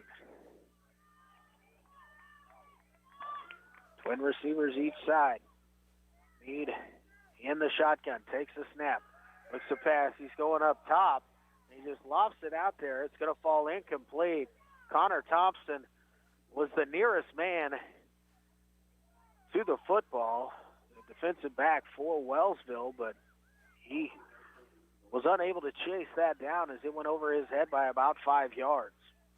So it's going to set up 4th down and long. And Spoons will go back into punt formation. Looks like Kearney is going to go back for Wellsville to receive. Kick is away. Good kick into the breeze and bounced down at about the 16 and rolls down out of bounds right about the 5-yard line. Tremendous kick there by Spoons for Eureka as Wellsville will have it 1st down and 10 back deep 95 yards from the goal with the shadows of the south uprights right on top of them. 8:54 remaining here in quarter number 3. 1st down and 10, the ball at the 5-yard line for Wellsville. Wellsville has done a nice job running the football when they have not committed penalties. We'll see what they do here. Lee splits wide to the right. Thompson wide to the left. It's Money in the backfield, turning to give us in Money. Money wrapped up immediately. He's going to fall forward across the 5 for a gain of about a half a yard on the play, but we'll still call it 2nd down, and we're going to call it 9. Got to get out across the 15 for the 1st down. Ball at the 6-yard line. A nice job by the left end to follow down the line of scrimmage and able to stop Money for a very minimal gain. This time it's Hunsaker wide to the right. Thompson still in wide to the left. McCarty under center takes a snap. Give is to Money. Money going to go into the pile. Now going to bounce it up to the right side as he's out to about the 10-yard line. So gain of 4 is going to bring up 3rd down and 5 here for the Eagles. The Eagles have been using the ground game here. Kearney's going to check into the ball game to replace Hunsaker here with this 3rd down and 5 situation. Get backed up deep in their own territory. Big play and a nice punt there by Spoons. Kind of flipped the field here. Single receivers wide each side. All right in the middle. Give is going to be the Money on a little bit of a counter. And he's going to get out to about the 15-yard line. They're going to mark him just short of the line to gain, I do believe. They had to get to the 15. And the nose of the football is just short of it. The official's going to give it a look. And they're going to call timeout for a measurement here. believe it's going to be just short based on what I can see from up top, but you got to stretch the chains out here. The officials setting it down and pulling it out, and it's actually the nose of the football right on that line, and that is good enough for a Wellsville first down. So tough yards there, gained by Nash Money, and Wellsville's going to have first down and 10 with the ball at the 15-yard line. Wellsville going slowly, but getting it out of the shadows there of their own end zone. Clock rolls down to about 7 minutes remaining here in quarter number 3. Lee back in. He's split wide to the right. McCarty under center. Again, turns, gives to Money. Money again right up the middle. Going to gain a few on the play out to about the 18-yard line, so a gain of 3. Second down and 7 here. We've got a whistle and a timeout as we've got a injured Eagle down on the field. And we're going to take a little bit of a break here as try to figure out the number. Cannot see who the player is that is down on the field. We're going to take a timeout. We'll take a 30-second timeout, and we'll be back here in 30 seconds at Eureka High School. I am Luke Queen, KOFO Sports. Where can you find competitively priced premium gas, great food selection, clean bathrooms and retail, a great selection of everyday products from household goods to cleaning supplies to food? None other than Bert's at I-35 in Wellsville.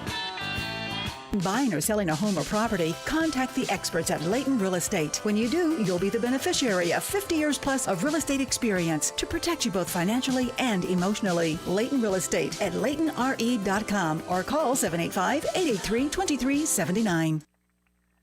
And back here at Eureka Junior Senior High School, I am Luke Queen. It was Cruz Farley that was down. He's up and limping off a little bit gingerly on his right leg.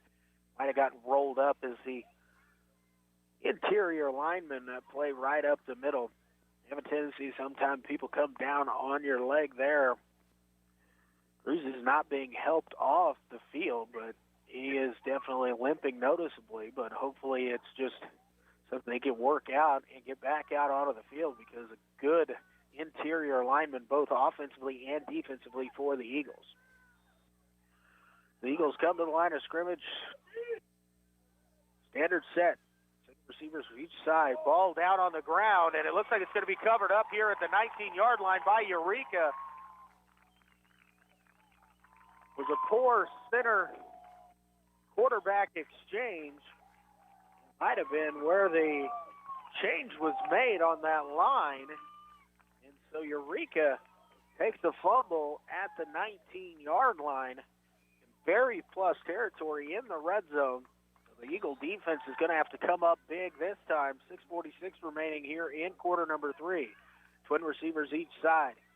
Meade continues to be in the shotgun formation, and we've got a whistle and a timeout going to be called here by Wellsville.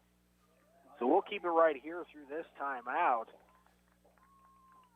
As I was saying, 6 minutes and 46 seconds remaining here in the third quarter. The Wellsville fumble sets up Eureka in great field position at first down and 10 at their own 19-yard line. Eureka coming in, scoring 47 points a ball game. Nothing through the first half and the first drive of the second half. But the turnover here by Wellsville on the center quarterback exchange fell on by the Tornadoes to set up this opportunity. So Wellsville calls a timeout there, makes sure they have the right personnel and they understand what they're going for here on defense. Wellsville got what they want. They've broken the huddle, and they're back out ready to play defense here. Eureka still huddled up the offense here on the near sideline. Now Eureka going to trot out there. That huddle on the sideline was what Eureka's going to use. Twin receivers going to come out each side. Stay with Meade in the shotgun, Lowe in the backfield with him. Spoons going to take a jet sweep, going to cut it upfield. Not much there. He might have got a yard or two at most. He's taken down at about the 17, so we're going to call it a gain of 2 on the play. A little jet sweep from the slot receiver, went in motion from right to left, and a quick toss to him. But a nice job by Wellsville. It set up the edge on the left side, made Spoons cut it up, and the linebackers were there to clean it up. Twins both sides. Again, Spoons going to come in motion once again. Going to fake the jet sweep, little option to the right. Money gets stiff arm there. Lowe breaks it inside the 10 and taken down at the 4-yard line. That's going to be a gain of about 13 yards on the play. Nash Money trying to make a play in the open field, but Lowe able to break that tackle and get it down to 1st and goal here for Eureka with the ball at the 4.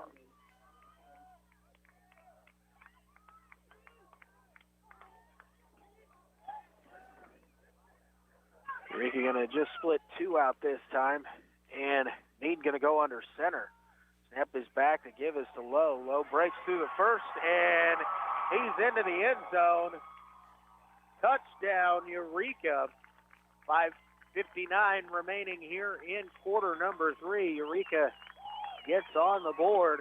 Their first time tonight, ties this ball game up at 6 apiece with the extra point upcoming.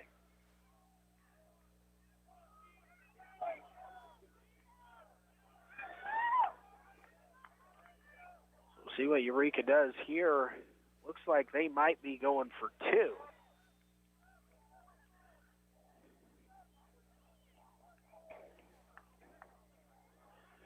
They are lining up for a 2-point conversion. Snap is back. It's a fake play action pass. Mead rolling out to his left. And nothing there. Nice tackle by David Sines. So the point after is failed. And with 5:59 remaining here in quarter number 3, it is tied up 6-6. Again, we'll keep it right here once again and get you ready for the kickoff. Reminder, the opening kickoff was Wellsville won the toss and elected to receive. It was a good kick taken by Jacob Lee at about the 15-yard line, and he rumbled all the way down to the 6 before he was tackled, and Wellsville got their points after a big kickoff return. Nash Money on the right, Jacob Lee on the left, the 2 men back deep. We'll see if Eureka again kicks it as they are kicking into the south breeze, which has picked back up a little bit out of the south-southwest here. If they decide to kick it deep once again and see if they can get it into the hands of Lee, or if they might try something a little bit different and go short.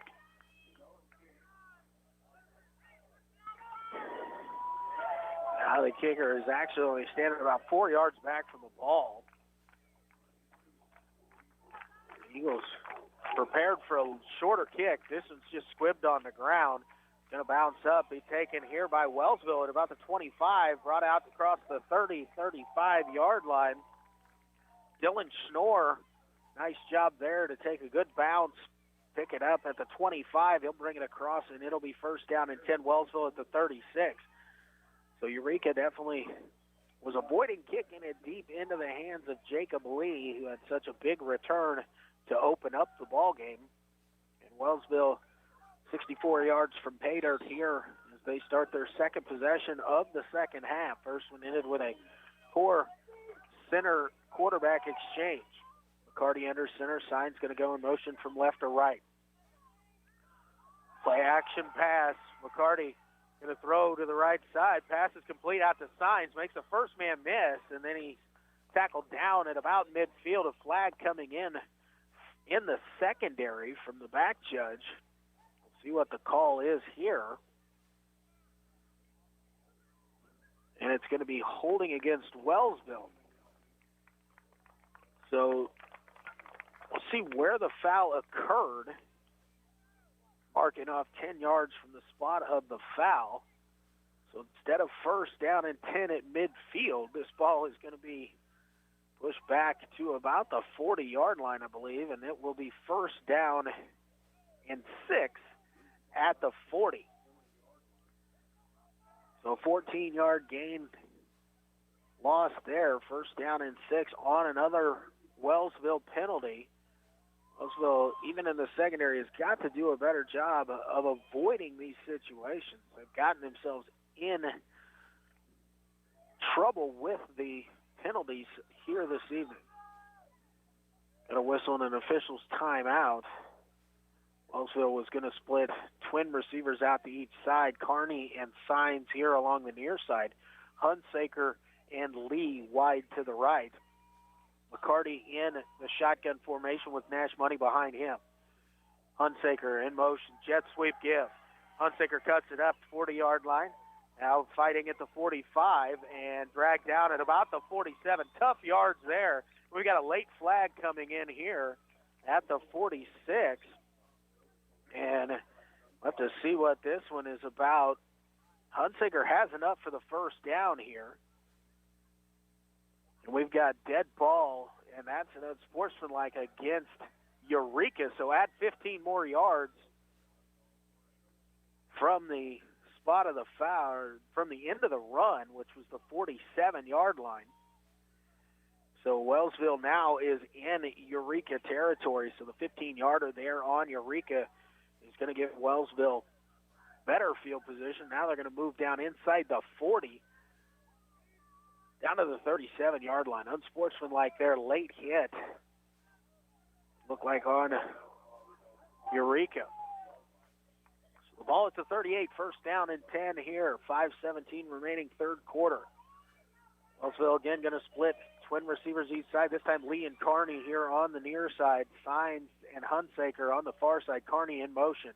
Fake the jet sweep give. They're going to throw it in the direction of Signs. It's over his head, but it's into the arms of Hunsaker. He breaks out of the tackle, 5-yard line, tackled down inside the 5 at about the 3-yard line. That went right through the hands of the defensive back for Eureka as it was intended for Signs.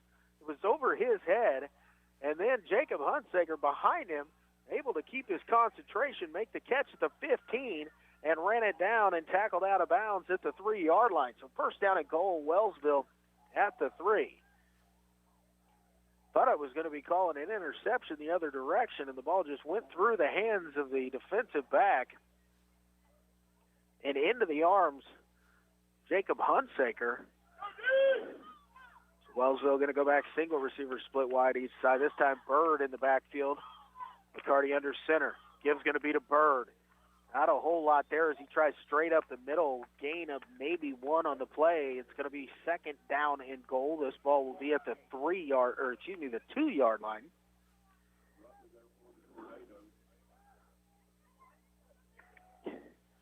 Clock continues to tick down here. 4:15 remaining in quarter number 3. Wellsville looks over to the sideline for the play call.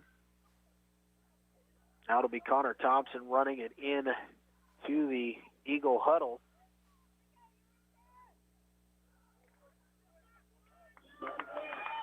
Thompson going to split wide to the left, Lee to the right. And it's Bird in the backfield. Signs going to go in motion from left to right, and we've got a whistle and a delay of game, I believe, is going to be the call here, and it is going to go against Wellsville. So that's going to back Wellsville up 5 yards. So it's going to be second and goal this time from just outside the 7-yard line.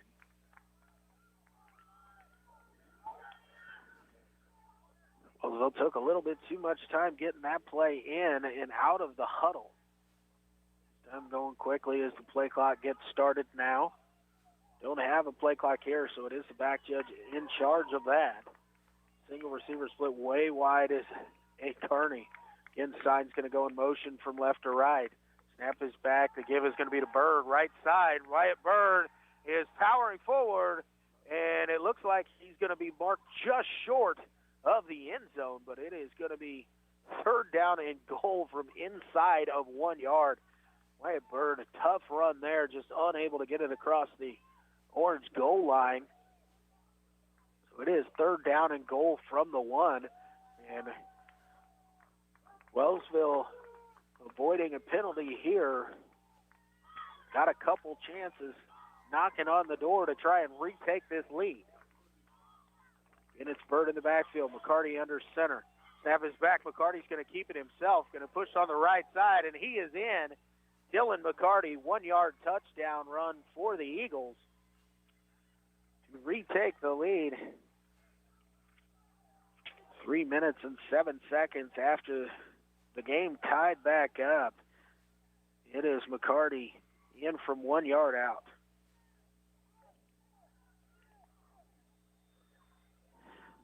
Wellsville again looks like they're going to line up to attempt a point after. Seaman back to kick. Snap is back, placement down, kick on the way. It is away, and it is good. And Wellsville takes a 13-6 lead. We're going to take a quick timeout with them, a 30-second timeout. You're listening to high school football on 1220 and 103.7 FM, KOFO. Everyone's grateful for a roof over their head, but how often do you think about it? The actual roof. It usually only comes to mind when a storm blows through, and you hope your home stays safe and dry, till you find that leak, and that leak, and that leak. Next time the weather turns bad, don't hope. Call Reeve Roofing. Stephen Reeve and his crew will come inspect your roof and give you a free estimate about damage, and they'll help guide you through the claim process with your insurance company. They really do mean it when they say, Reeve the roofing to us. Reeve Roofing, 913-488-8144. 913-488-8144. This is Craig Dangle of Dangle & Son Mortuary. All of our locations sell monuments. We have talented people who are experts in bringing your ideas to life to help you create the monument you envision. The possibilities are unlimited. Dingle & Son Mortuary, 785-242-2323. Burt's at I-35 in Wellsville has a brand new wash facility, a great selection of everyday products from household goods to cleaning supplies to food. The most competitively priced premium gas in the area. And don't forget the food selection at Burt's in Wellsville. And welcome back. Nate Seaman steps up, kicks it away here for Wellsville with a 13-6 lead. The ball takes bounded down, picked up by Lowe at about the 6-yard line. He brings it out, tackled down at the 20 by a Wellsville coverage unit. I believe that's Dylan Schnorr on the tackle. It is. Schnorr, a great defender for Wellsville, and a good job on special teams there. Eureka will start first down and 10 at their own 20. Wellsville leading 13-6. I am Luke Queen at Eureka Junior-Senior High School. We're coming into tonight, Wellsville 0-3, taking on the undefeated 4-0 Eureka Tornadoes. And here with 2:46 remaining in the third quarter, Wellsville with the 13-6 lead. Trip receivers to the right, single receiver to the left. Meade in the shotgun, looking to pass. Pass thrown out there, caught at about the 24. Ball's loose and recovered by Nash Money for Wellsville. Spoons had it. Wyatt Bird wrapped him up and was able to punch that ball out. And Nash Money jumped on it at the 26-yard line, so right after scoring a touchdown, Wellsville will take back over after the fumble. Great field position, first down and 10 at the Tornadoes' 26-yard line.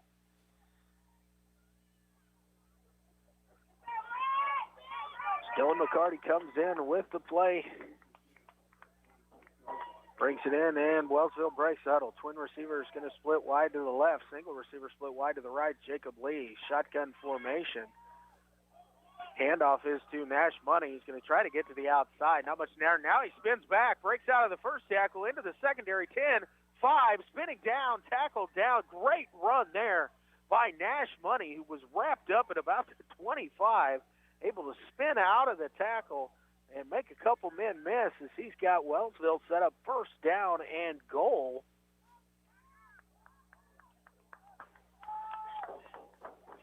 And now we're moving it back here.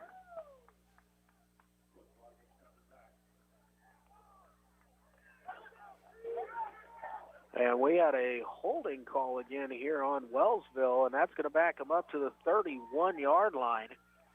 I didn't see the flag down on the field, but a big run there, once again negated by a penalty on Wellsville. So it's first down now in 15 as the ball is at the 31-yard line. Single receivers with Thompson to the left, Hunsaker to the right. Shotgun formation here. McCarty takes the snap. Going to give to Money. Money hit in the backfield. He's going to be dropped down for a loss of 1 on the play back to the 32.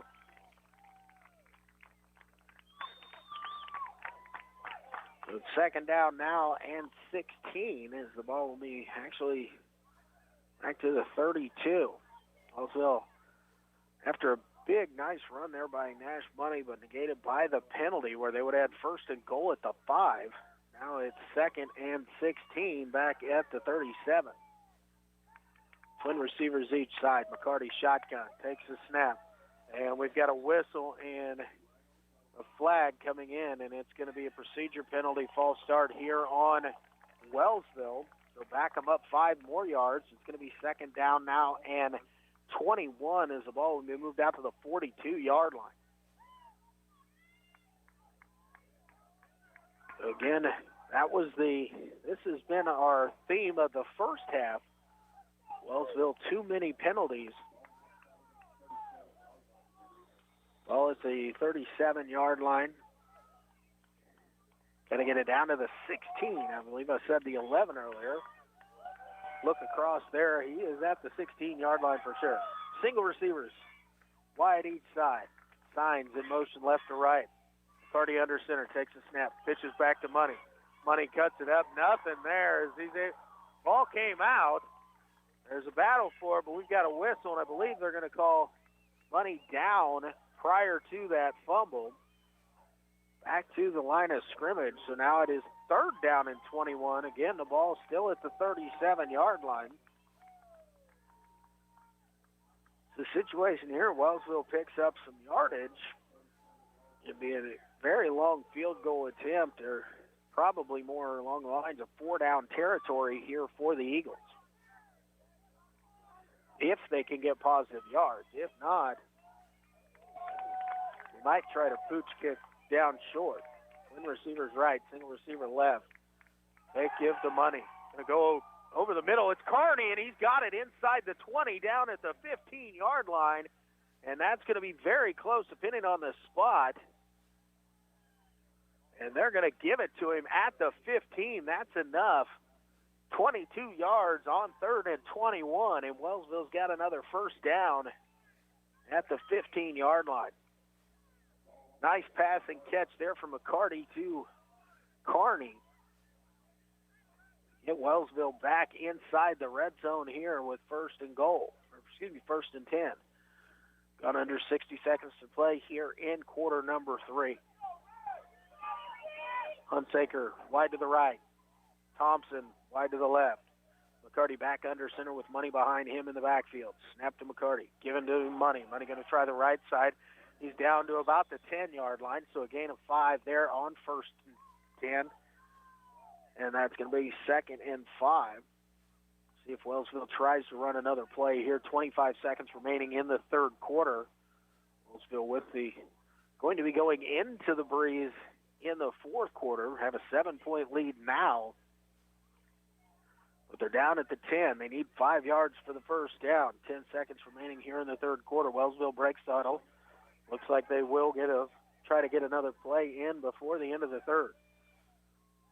Now, they're actually just going to let it run out. We have reached the end of 3 quarters with Wellsville on top of Eureka 13-6.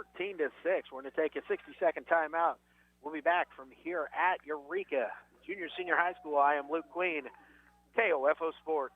Pickham's Pumpkin Patch is now open Saturdays from 10 to 6 and Sundays from noon to 6. This year, to help keep guests and employees safe, they're going to spread out the crowd by going to online tickets. Go to pleasantridge.com or their Facebook page for tickets. Buying or selling a home or property, contact the experts at Layton Real Estate. When you do, you'll be the beneficiary of 50 years plus of real estate experience to protect you both financially and emotionally. Layton Real Estate at LaytonRE.com or call 785-883-2379. No matter the brand, Adams & Brothers can prepare your home comfort system for the cold Kansas winter ahead. Call them today, 785-242-9273. Adams & Brothers, maintaining your comfort for over 30 years. Let's get back to business with Local IQ. Get the power of a national expert marketing team combined with deep roots in 260 communities, making them the partner you need to jumpstart your journey to full recovery. Results matter now more than ever, and Local IQ provides uniquely engaged local audiences, industry-leading technology, intelligent creative design, deep digital marketing expertise, and insights from partnering with hundreds of thousands of businesses nationwide. Talk to Stephen Bradley, your local IQ marketing expert today at 785-242-4700, extension 108.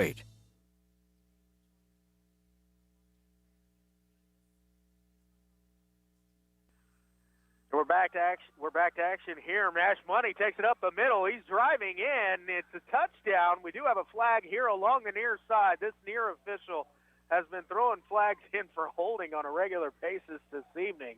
Nash Money took it off the right guard. It's down at the 2-yard line. And actually,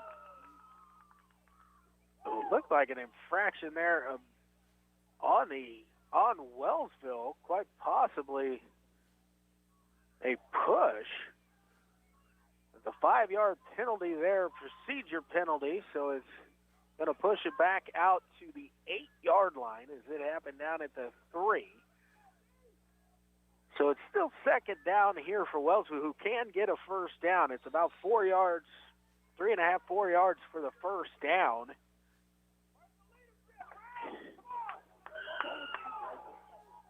The ball is at the 8-yard line. Got to get inside the 5 for a first down, so it's 3. Single receiver split wide each side. McCarty under center. He's going to turn, fake on the pitch, going to give it to Delgado. He's going to push forward, and Benito is going to be just short of the 5.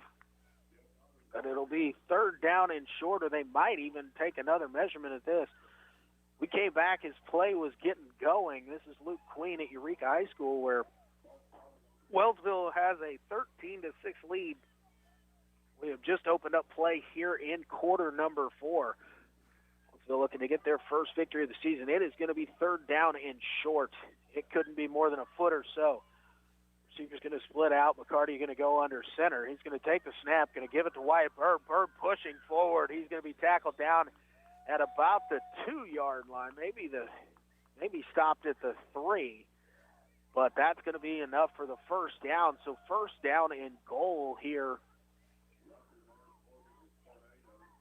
The ball at the 2. So Wellsville in good shape here. Clock running as we approach 11 minutes remaining in regulation. 13-6 is our score. Wellsville on top. Hunsaker wide left, Lee wide to the right. And it's Bird in the backfield. Signs in motion left to right. McCarty gets the snap, and the ball's on the ground. It looked like McCarty was expecting to hand it off to Bird on the left, and Bird went to the right. McCarty jumped on it, a loss of a yard on the play as it's out to the 3-yard line now. It'll be second down and goal from the 3. Wellsville looking to punch it in here and take a 2-score lead. 13-6 is the score.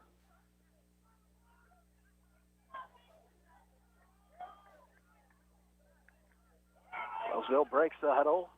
Send it out. Single receiver split wide each side. Still Wyatt Bird in the backfield behind McCarty under center. Again, a poor exchange from center to quarterback. McCarty falls on it. And it'll be third and goal. It's at the line of scrimmage there. It's actually still at the 3-yard line, and quickly Wellsville will call a timeout. And Cruz Farley went out a little bit earlier with what looked to be a right leg injury. walked out under his own power, limping noticeably. A little bit of change there in the center quarterback exchange. But we've had 2 consecutive fumbles, both recovered by Wellsville. Had one earlier that Eureka covered up and was able to go in for the, at the time, the tying touchdown, but just a short time later, Wellsville able to get back on top 3 minutes later with 2:52 remaining in the third quarter to go up 13-6 on the Dylan McCarty 1-yard touchdown run. We've got third down and goal here. The ball still at the 3-yard line. Wellsville trying to punch it in. 10:06 remaining here in regulation. Eagles break the huddle and come to the line of scrimmage. Single receiver is going to be Thompson to the left, Lee to the right. McCarty going under center.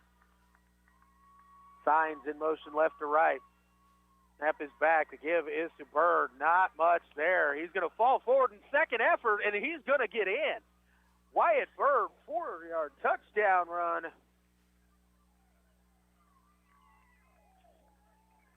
Going to put Wellsville up 19-6 with 9:59 remaining in the fourth quarter. On third down and goal. Had a good exchange there. And it was Wyatt Bird getting in with second effort there for sure. Snap is down, kick on the way, and it is blocked once again. So the score, Wellsville 19, Eureka 6. We're going to take a quick 30-second timeout. Come back for the conclusion of this ballgame. You're listening to high school football on 1220 and 103.7 FM, KOFO.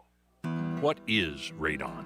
Home exposure to radon gas is the leading cause of lung cancer death in the United States for non-smokers. In Kansas, 1 in 4 homes will test at or above the EPA action level. The Surgeon General recommends all homes be tested and fixed if necessary. Visit kansasradonprogram.org for more information. Test, fix, save a life.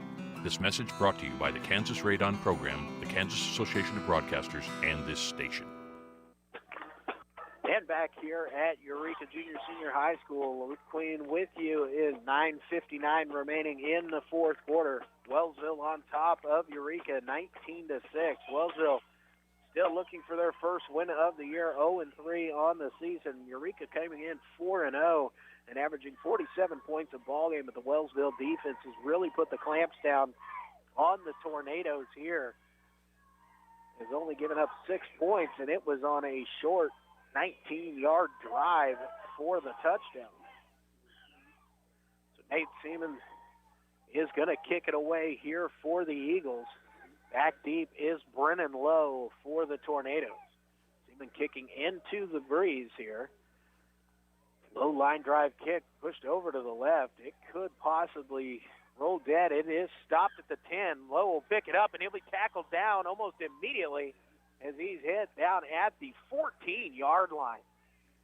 Great kick there by Seaman on the low line drive. It was getting over near the sideline where it could have been a kick out of bounds and set up Eureka in good field position, but the ball kind of just died a yard or so inside of the out-of-bounds line on the far side of the field, so Lowe picked it up. He was able to get 4 yards. But it's first down and 10 here for Eureka. The ball at the 14-yard line. They've got to go 86 yards. They've got to score twice at least and get at least 1 extra point. Trip receivers to the left, single receiver to the right. Meade drops back to pass, looking to his left. Pass is in the air. Overthrows everybody. Jacob Lee actually came up on the receiver. It was thrown over the top of his head. Lee tried to react back quickly. It was intended there for Wyatt Samuels, but a little bit too high on the pass. And falls incomplete.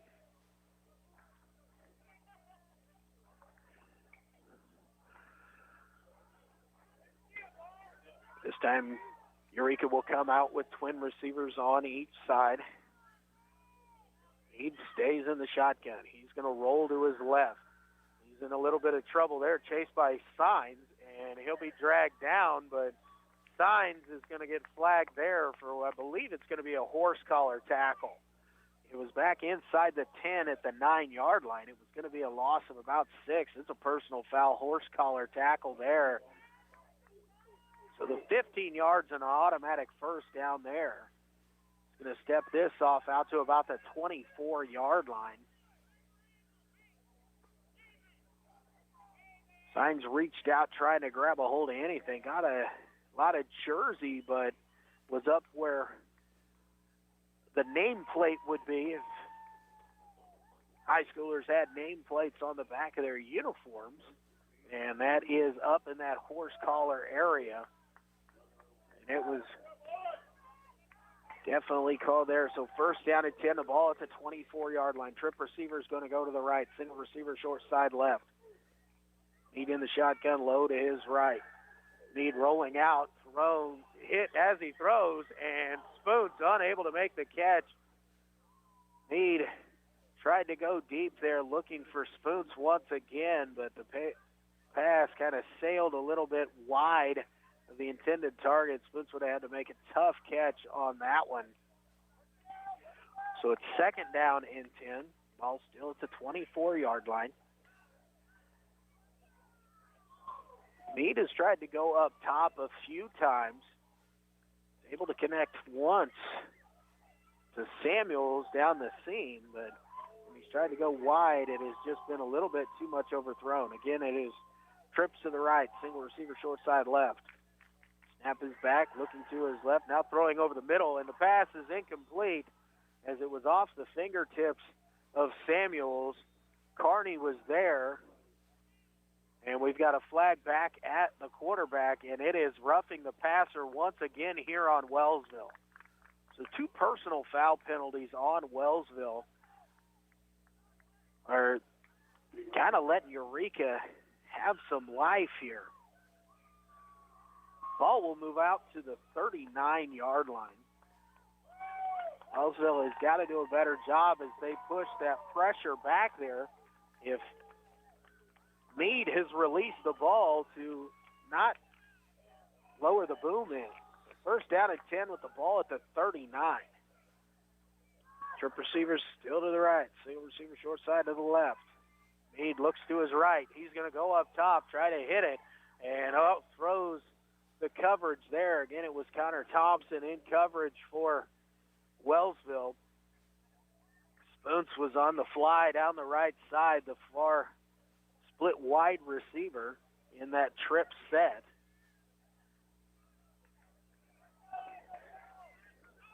Eureka trying to go quickly and hit that long sprinting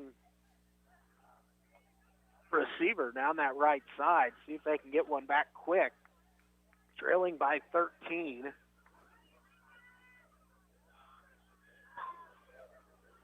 Trips once again to the right.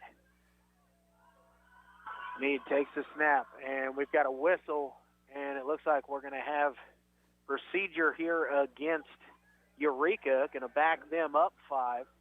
The ball will be moved back to the 34-yard line here. Second down and 15 coming up. Movement occurred on the far side of the field. 9:23 remaining here in quarter number 4. Wellsville on top, 19-6. Eureka sending a couple guys over here to the near sideline to relay the play into the offense. Wellsville defense has done a heck of a job on this explosive Eureka offense, averaging 47 points a ball game coming in and just 6 here with just over 9 minutes remaining in this ball game. Trip receivers still out to the right, single receiver left, and now we've got a flag coming in the deep back, and it is going to be delay of game is the call. And so going to back up Eureka another 5. So second down and 20. As now the ball is back to the 29-yard line.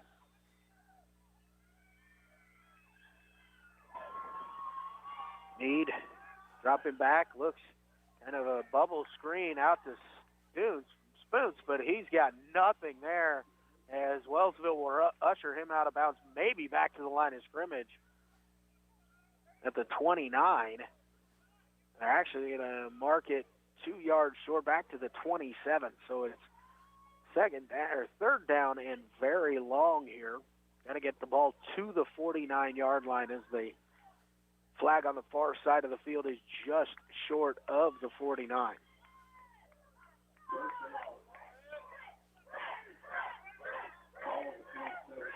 Ball on the 27-yard line. It's going to be twin receivers to each side. This time Lowe was to the left of Meade in the backfield and we've got movement up front, and it's going to be a procedure here, and another 5 yards stepped off against Eureka.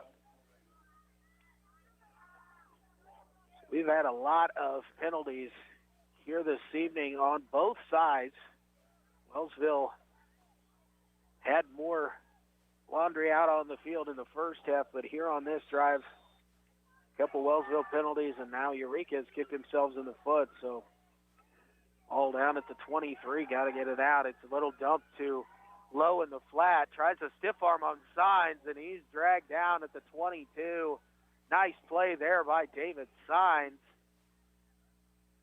And that'll bring up a fourth down and very long. Clock rolls with 8:55 remaining. In this situation, you got fourth down and 29 yards to go. Really about 27. But still, Spoons will drop back. Kick is partially blocked by Wellsville. It's rolling out about the 45-yard line of the Eagles. Jacob Lee thought about it, but then decided better of it. Wellsville will take over first and 10, the 45. I couldn't tell exactly who it was for Wellsville. They got a hand on that. Spoons a little bit of a soccer-style kick that time. It was a little bit low in the right end for Wellsville. Able to get a partial deflection on that. They're actually going to mark the ball inside the 45 at the 44. About the one football difference from where I thought it was originally marked. The Eagles come to the line of scrimmage. Single receivers each side once again. Nash Money in the backfield behind McCarty under center. McCarty takes the snap, pitch to Money. Money going to try and get wide there. Nice block by David Signs. Money has some room as he's across the 50 into tornado territory down at the 48. Big block there by David Signs as he got his man, and when he extended the push there, blocked him into another tornado defender, taking out two guys with his block. So David Signs, 7-yard gain there for Nash Money. David Signs going to get a sticker for his helmet for that type of a block for sure. Carney wide left, Lee wide right, McCarty under center.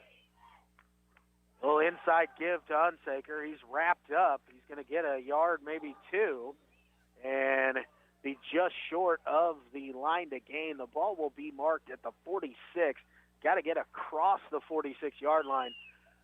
And I'm looking right down at it as that's where I am, and they're going to be about 4 or 5 inches short of the line to gain. A third down and very short coming up here for Wellsville.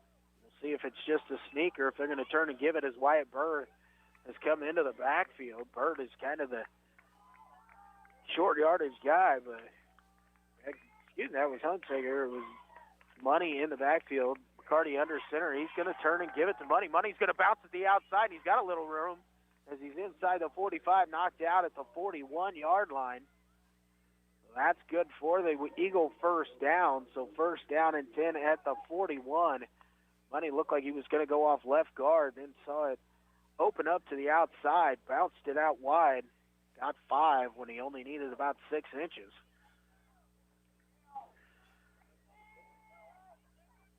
ended up going out of bounds, so the clock stops with 7:29.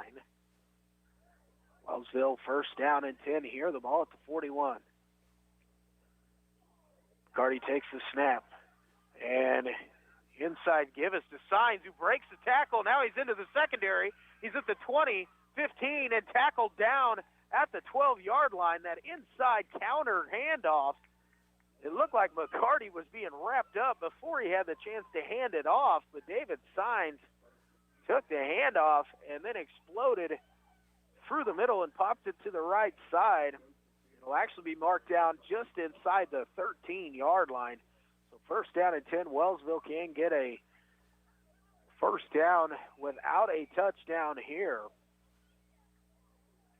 Big push up front by Eureka, but Signs was able to get the handoff and sprint into the secondary there for a big gain. Carty takes a snap. The give is going to be to Money. He's inside the 10, down at about the 9, a gain of 4 on the play. Nice little 4-yard push there, and stays in as clock continues to run. The ball just inside the 10. They're going to mark it short of the 9.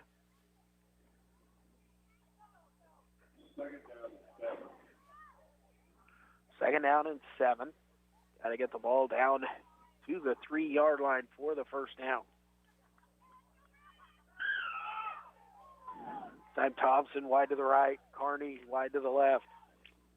Delgado in motion right to left. The give is going to be to Money. Money going to try and bounce it out. Now he cuts it back into the middle. He's got a little bit of a line there and able to pop it in and get the touchdown. Nash Money looked like he was wrapped up, cut it back to the right, and then extended it forward, and he pops into the end zone. A 10-yard touchdown run there for Nash Money, and Wellsville extends the lead up to 25. Here with 6:04 remaining in the fourth quarter.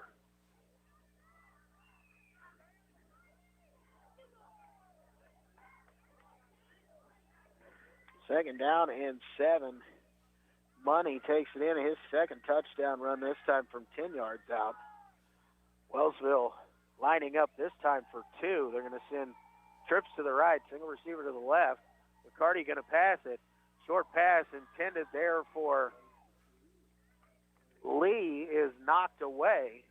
But the score was 6:04 remaining. Wellsville 25 and Eureka 6. Take a 30-second timeout. We'll be back. You're listening to high school football on 1220 and 103.7 FM, KOFO. Every 16 minutes, someone dies on our nation's highways, resulting in thousands of fatalities a year. You can help stop this tragedy. Buckle up. Buckle up everyone in the vehicle. Wear helmets. Pay attention and reduce distractions. While October 10th is Put the Brakes on Fatalities Day, we need you to think about traffic safety every day.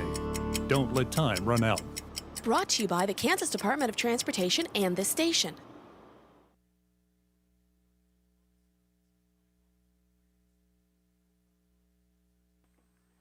And back here at Eureka High School, Luke Queen bringing you the action. Wellsville 25, Eureka 6 here on the road in Week 5 high school football action. Tuesday night special. This game postponed from last Friday. Both these teams playing again this Friday night. Wellsville to kick away here. Seaman kicking into the wind. This time another low line drive towards that left corner. It's going to die at about the 10-yard line. Lowe will pick it up at the 11, makes a first man miss. Now it breaks into the secondary. We got a flag down as Lowe takes it out to the 35. That flag came in the area of a hold. So we'll see where Eureka will start on this return. It was a nice return there by Brennan Lowe, who picked it up at the 11-yard line. It is an illegal block on Eureka. The flag is at the 22-yard line. So if they mark off 10 from there, it'll actually be back at the 12. Now they pick it up and move it to the 18. So if spot of the foul at the 18, 10 yards, takes it back inside the 10-yard line is where Eureka will start this drive. It started at the 9. It's going to be 91 yards trailing by 19 points. Wellsville has done a outstanding job here this evening. Eureka, 47 points per ball game coming into this one. Only 6 with 5:56 remaining here in the ball game. Trip receivers to the left, single receiver to the right. Meade in shotgun, low behind him in the backfield. Snap is back. Play action rolling to his left. Pass on the way intended for Spoons is thrown too low down at the feet, unable to make the catch. And it'll be 2nd down and 10. The ball's still at the 9-yard line, just 5 seconds off the clock there. Big stop here from Wellsville. Eureka does have all 3 of their allotted timeouts left, but they'd really like to get something moving downfield. Eureka has not been able to really put any type of a drive together. Their one touchdown drive was just 19 yards after a Wellsville fumble set them up with great field position. Twins each side. Meade, shotgun formation. Snap back to him. He's going to move to his right. A little pitch this time to Lowe. Cuts it back. He's got it out to about the 10. He's going to gain 1, maybe 1.5 yards on the play. 3rd down and a long 8 situation here as the ball is nose of the football's on the 11. They got to get it out to the 19. We're going to say 3rd down and 8 here.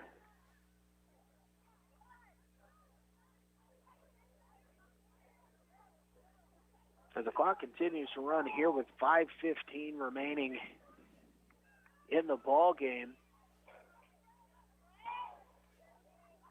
Eureka's going to have to make something happen on this play. Twin receivers going to be on each side. And a whistle, and I believe it's a delay of game once again here as Eureka did not have everybody in the right spot. A couple receivers switching positions there late in that play clock. Flag comes in, going to back them up down to the 6-yard line. So 3rd down and 13. Twin receivers each side. Meade takes a snap. He's going to move to his right. Going to give it to Lowe. Lowe's going to go with the halfback pass. He's got Spoon. Makes the catch. Makes the first man miss. Now he's being chased by a couple Wellsville defenders, and he'll go out of bounds at the 40-yard line in Wellsville territory. So kind of an option look. And then Brennan Lowe able to hit Spoons for a big gainer there. And Spoons smartly, as he was being chased down, gets to the sideline to stop the clock to give Eureka a chance here with the clock stopped to run this next play. Tornadoes come to the line. Looks like they're going to send 3 receivers out here to the right. Single receiver out to the left.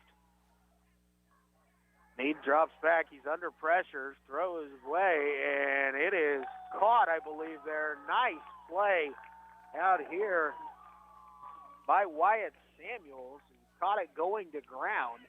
Unfortunately for Samuels, that keeps the clock running. Ball now at the 33-yard line. It's a gain of about 7 on the play, so 2nd down and 3 here from the 33. Grip receivers this time going to go out to the right.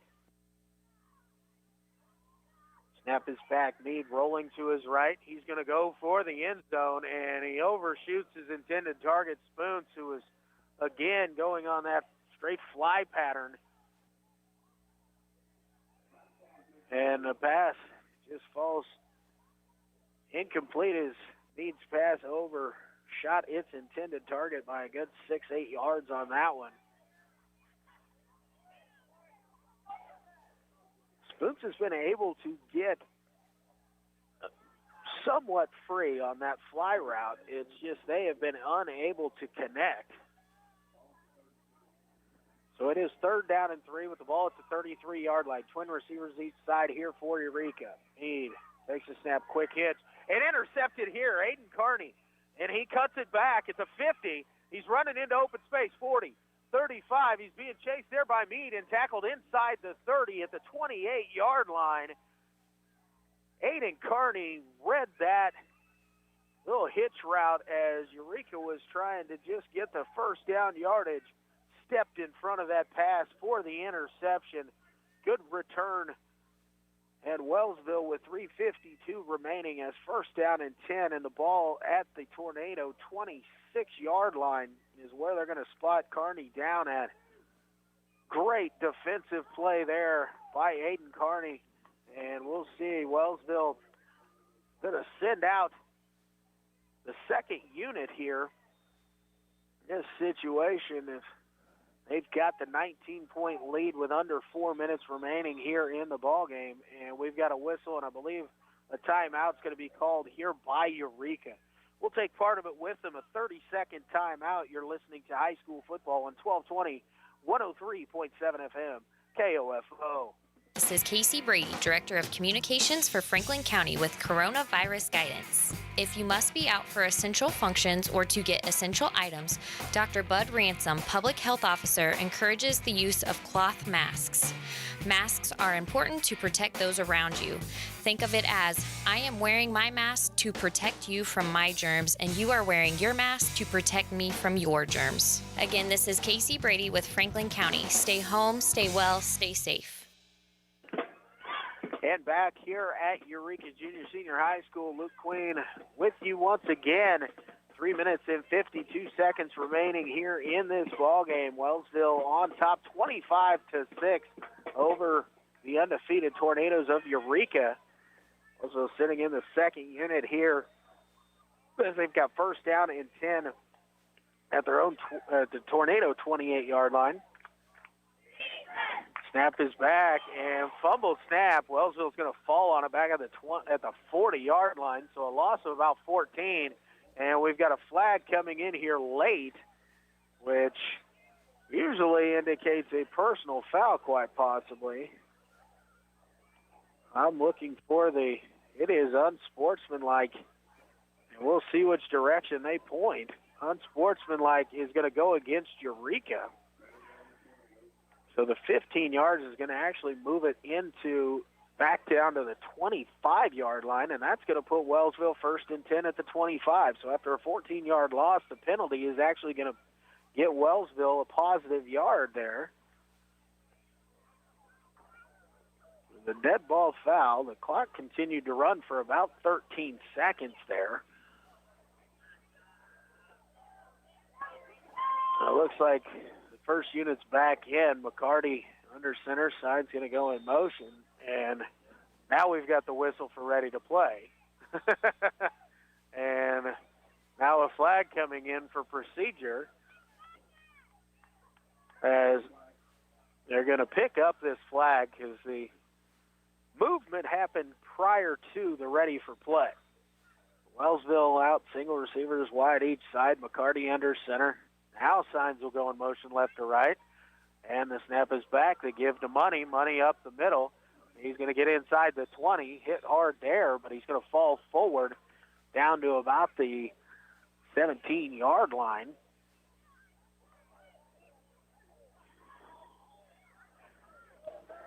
So it's going to be third down and 1. That penalty, apparently the unsportsmanlike doesn't come with an automatic first down. That was my mistake on that one. Third down and yard and a half or so as they got to get inside the 16, the ball at the 17. McCarty under center once again. And a fumble snap, and he falls on it. It's right at the line of scrimmage. Clock continues to run here, 2:15 remaining. Roseville will probably let this, when it's blown ready for play again, it'll be fourth down and 2 here. The situation where Wellsville just going to try and get their 2 yards, and then they can run out the clock. Again, the Eagles are coming in winless on the season at 0-3, going to get their first victory here. And the give is to Bird, who fumbled it, but the fumble went forward, and he fell on it inside the 16-yard line, and that's going to be good enough for the first down. So it's going to be first down and 10, the ball inside the 16-yard line. And with a minute 35 remaining Wellsville might be able to just take a knee. Now the mass substitutions, Unit 2 is coming back out onto the field here for Wellsville. Still going to go with single receivers wide each side. Take a snap, handoff here, and positive yards there as the ball is carried forward by number 14, Kai Fouts. Fouts gained a couple on the play. Let's give him 3 as the ball's down to the 13-yard line. 2nd down and 7. 50 seconds remaining here in Wellsville. A couple snaps away from victory. Under center is number 2, Jake Richards. Takes a snap and gives to Fouts. Fouts able to get out of the first man's grasp and fighting forward. And it looks like his effort there will get him down near the 10, inside the 11-yard line for sure. And 20 seconds remaining here in this ball game. We'll see if Wellsville even runs another snap or if they're just going to let this one run out. And I believe that Richards just asked the official there if they had to run another snap, and he said no. We were 3, 2, and 1, and that is your ball game. The Wellsville Eagles defeat the Eureka Tornadoes by the final score of 25-6. Wellsville gets its first victory of the season. They go to 1-3. The Tornadoes suffer their first loss of the year. They fall to 4-1 here tonight in this game that had been moved from Friday to today due to the quarantine and COVID.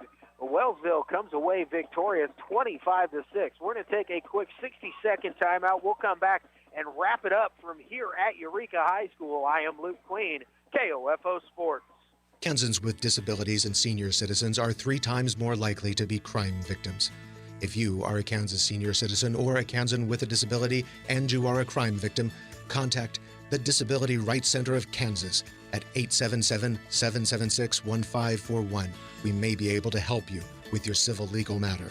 Contact us at 877-776-1541 or drckansas.org. Once again, if you are a Kansas senior or a Kansan with a disability who is a crime victim, contact the Disability Rights Center of Kansas at 877-776-1541 or drckansas.org. We may be able to help you with your civil legal matter.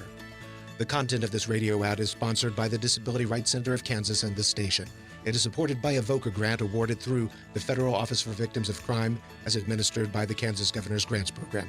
It does not necessarily reflect the views of the Office of the Kansas Governor or the U.S. Department of Justice.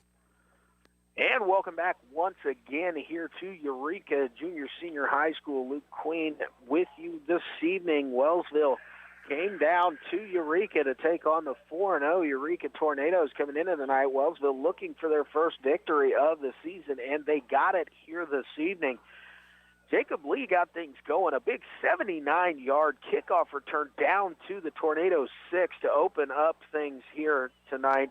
And then it was Nash Money from 6 yards out on the first play from scrimmage. Wellsville led 6-0, just 18 seconds into the ball game. We stayed that way through the first half and most of the third quarter, as was 5:59 remaining in the third. Eureka got on the board. Brennan Lowe, a 4-yard touchdown run, tied things up at 6 points apiece. Wellsville just 3 minutes later got down to the 1-yard line. Dylan McCarty ran it in from 1 yard out on 3rd and goal, and Wellsville added the extra point for the 13-6 lead. In the fourth quarter, with just under 10 minutes to go, Wyatt Bird punched it in from 3 yards out for the Eagles, extending the lead up to 19-6, and then to put the game out of reach with 6:04 remaining in the fourth quarter. Again, it was Nash Money, this time from 10 yards out, and gave Wellsville the 25-6 edge and the 25-6 victory. Wellsville improves to 3-1 improves to 1-3. They will play again Friday night against Osage City at Wellsville. Eureka falls to 4-1, and they will be in town to face West Franklin on Friday night. So a quick turnaround for both of these schools, but the boys got to play here tonight. Wellsville going to go home victorious, 25-6 winners here at Eureka. Appreciate everybody tuning in on both KOFO.com and 1220 and 103.7 FM from Eureka Junior Senior High School. I am Luke Queen, KOFO Sports.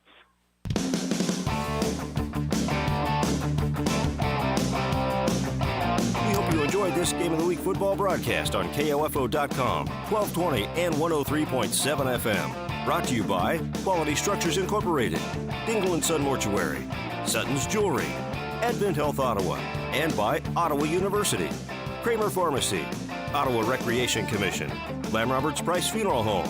Our Game of the Week sponsors also include Kansas State Bank, Adamson Brothers Heating and Cooling, CarStar, the Ottawa Herald, and Layton Real Estate, Peckham's Pumpkin Patch, Reeve Roofing, and Burt's Travel Plaza. For more information about our next Game of the Week football broadcast, visit the KOFO Sports page at KOFO.com and listen Monday through Saturday for the KOFO Sports Calendar. This has been an exclusive presentation from your sports source for East Central Kansas, KOFO.